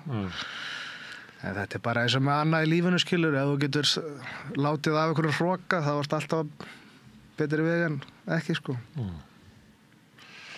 Já, heyrðu, hárgreiðslumaður, myndlistarmaður, stýrimaður og sjómaður, Ingi Þór. Takk fyrir að koma hingað. Takk fyrir mig. Takk. Heyrðu, og þetta eru lokin á Rauðaborðinu í kvöld. Ég þakka öllum gestum sem hafa hingað komið og þakka líka Birni og Maríu fyrir að taka viðtöl og Pétri Fjellsteð fyrir að taka upp og senda út. En ykkur þakka ég mest sem hafi verið að hlusta eða horfa og breytt þessu samtali okkar í fjölmiðlum. Minni á að það eru þið sem hafi byggt upp dreifikjör í samstöðuna bara með því að segja vinum og vandamönnum frá efni sem ykkur líkar og þá finnur fólk efnið okkar á Facebook, á YouTube, í öllum hlaðvarpsveitum, í útvarpinu 89,1 á Stórhöfuðborgarsvæðinu. Það má líka sækja þar útasendingar á spilarann, spilari.is er á netinu, svo er spilarin líka app sem má hlaða niður í síman og hlusta á samstöðuna og allar íslenskar útastöður hvað sem er í heiminum, það sem er net á annað borð. Við erum komin í sjónvarpið, í kabalkerfið hérna sögðu með sjó en við erum líka hjá þeim sem svo heppnir að skipta við fjarskiptafyrirtæki Síman, þar er við nú með 5 á fjarstýringunni, kannski ef ég veit ekki. Munu önnur fjarskiptafyrirtæki bjóða sínum viðskiptavinum upp á efni frá samstöðunni sem er 24 tíma sólarhring, 7 daga vikunnar, allan ársins, samfélagsumræðu við þetta rauðaborð og í öðrum þáttum samstöðunnar. Það sem að drífur samstöðuna áfram er sá hluti áhorfenda og áhorfenda sem hafa gerst áskrifundur. Það er fólk sem að metur það svo að samstöðun sé mikilvægur þáttur í lýðræðislegu samfélagi og ákveða að styðja við rekstur samstöðunar. Ef þú vilt slást í þann hóp, þá getur þú farið inn á samstöðun.is, það er knappur sem ástendur áskrift. Það getur skráðið fyrir grunnáskriftinni sem er 2.750 krónur á mánuði. Smátt borga meira þú vilt og þeir sem er kjósið getur látið áskriftina renna sem félagsgjöldin í alþýðufélagið, en það er einmitt alþýðufélagið sem á og rekur samstöðuna. Þetta eru lokin í kvöld. Við komum hérna aftur annað kvöld á slaginu 8 að þá var það sagði fréttir á samstöðinni. Segðu það á Samstöðinni. Samstöðin er í eigu hlustenda, áhorfenda og lesenda. Sláist í hópinn og gerist áskrifendur.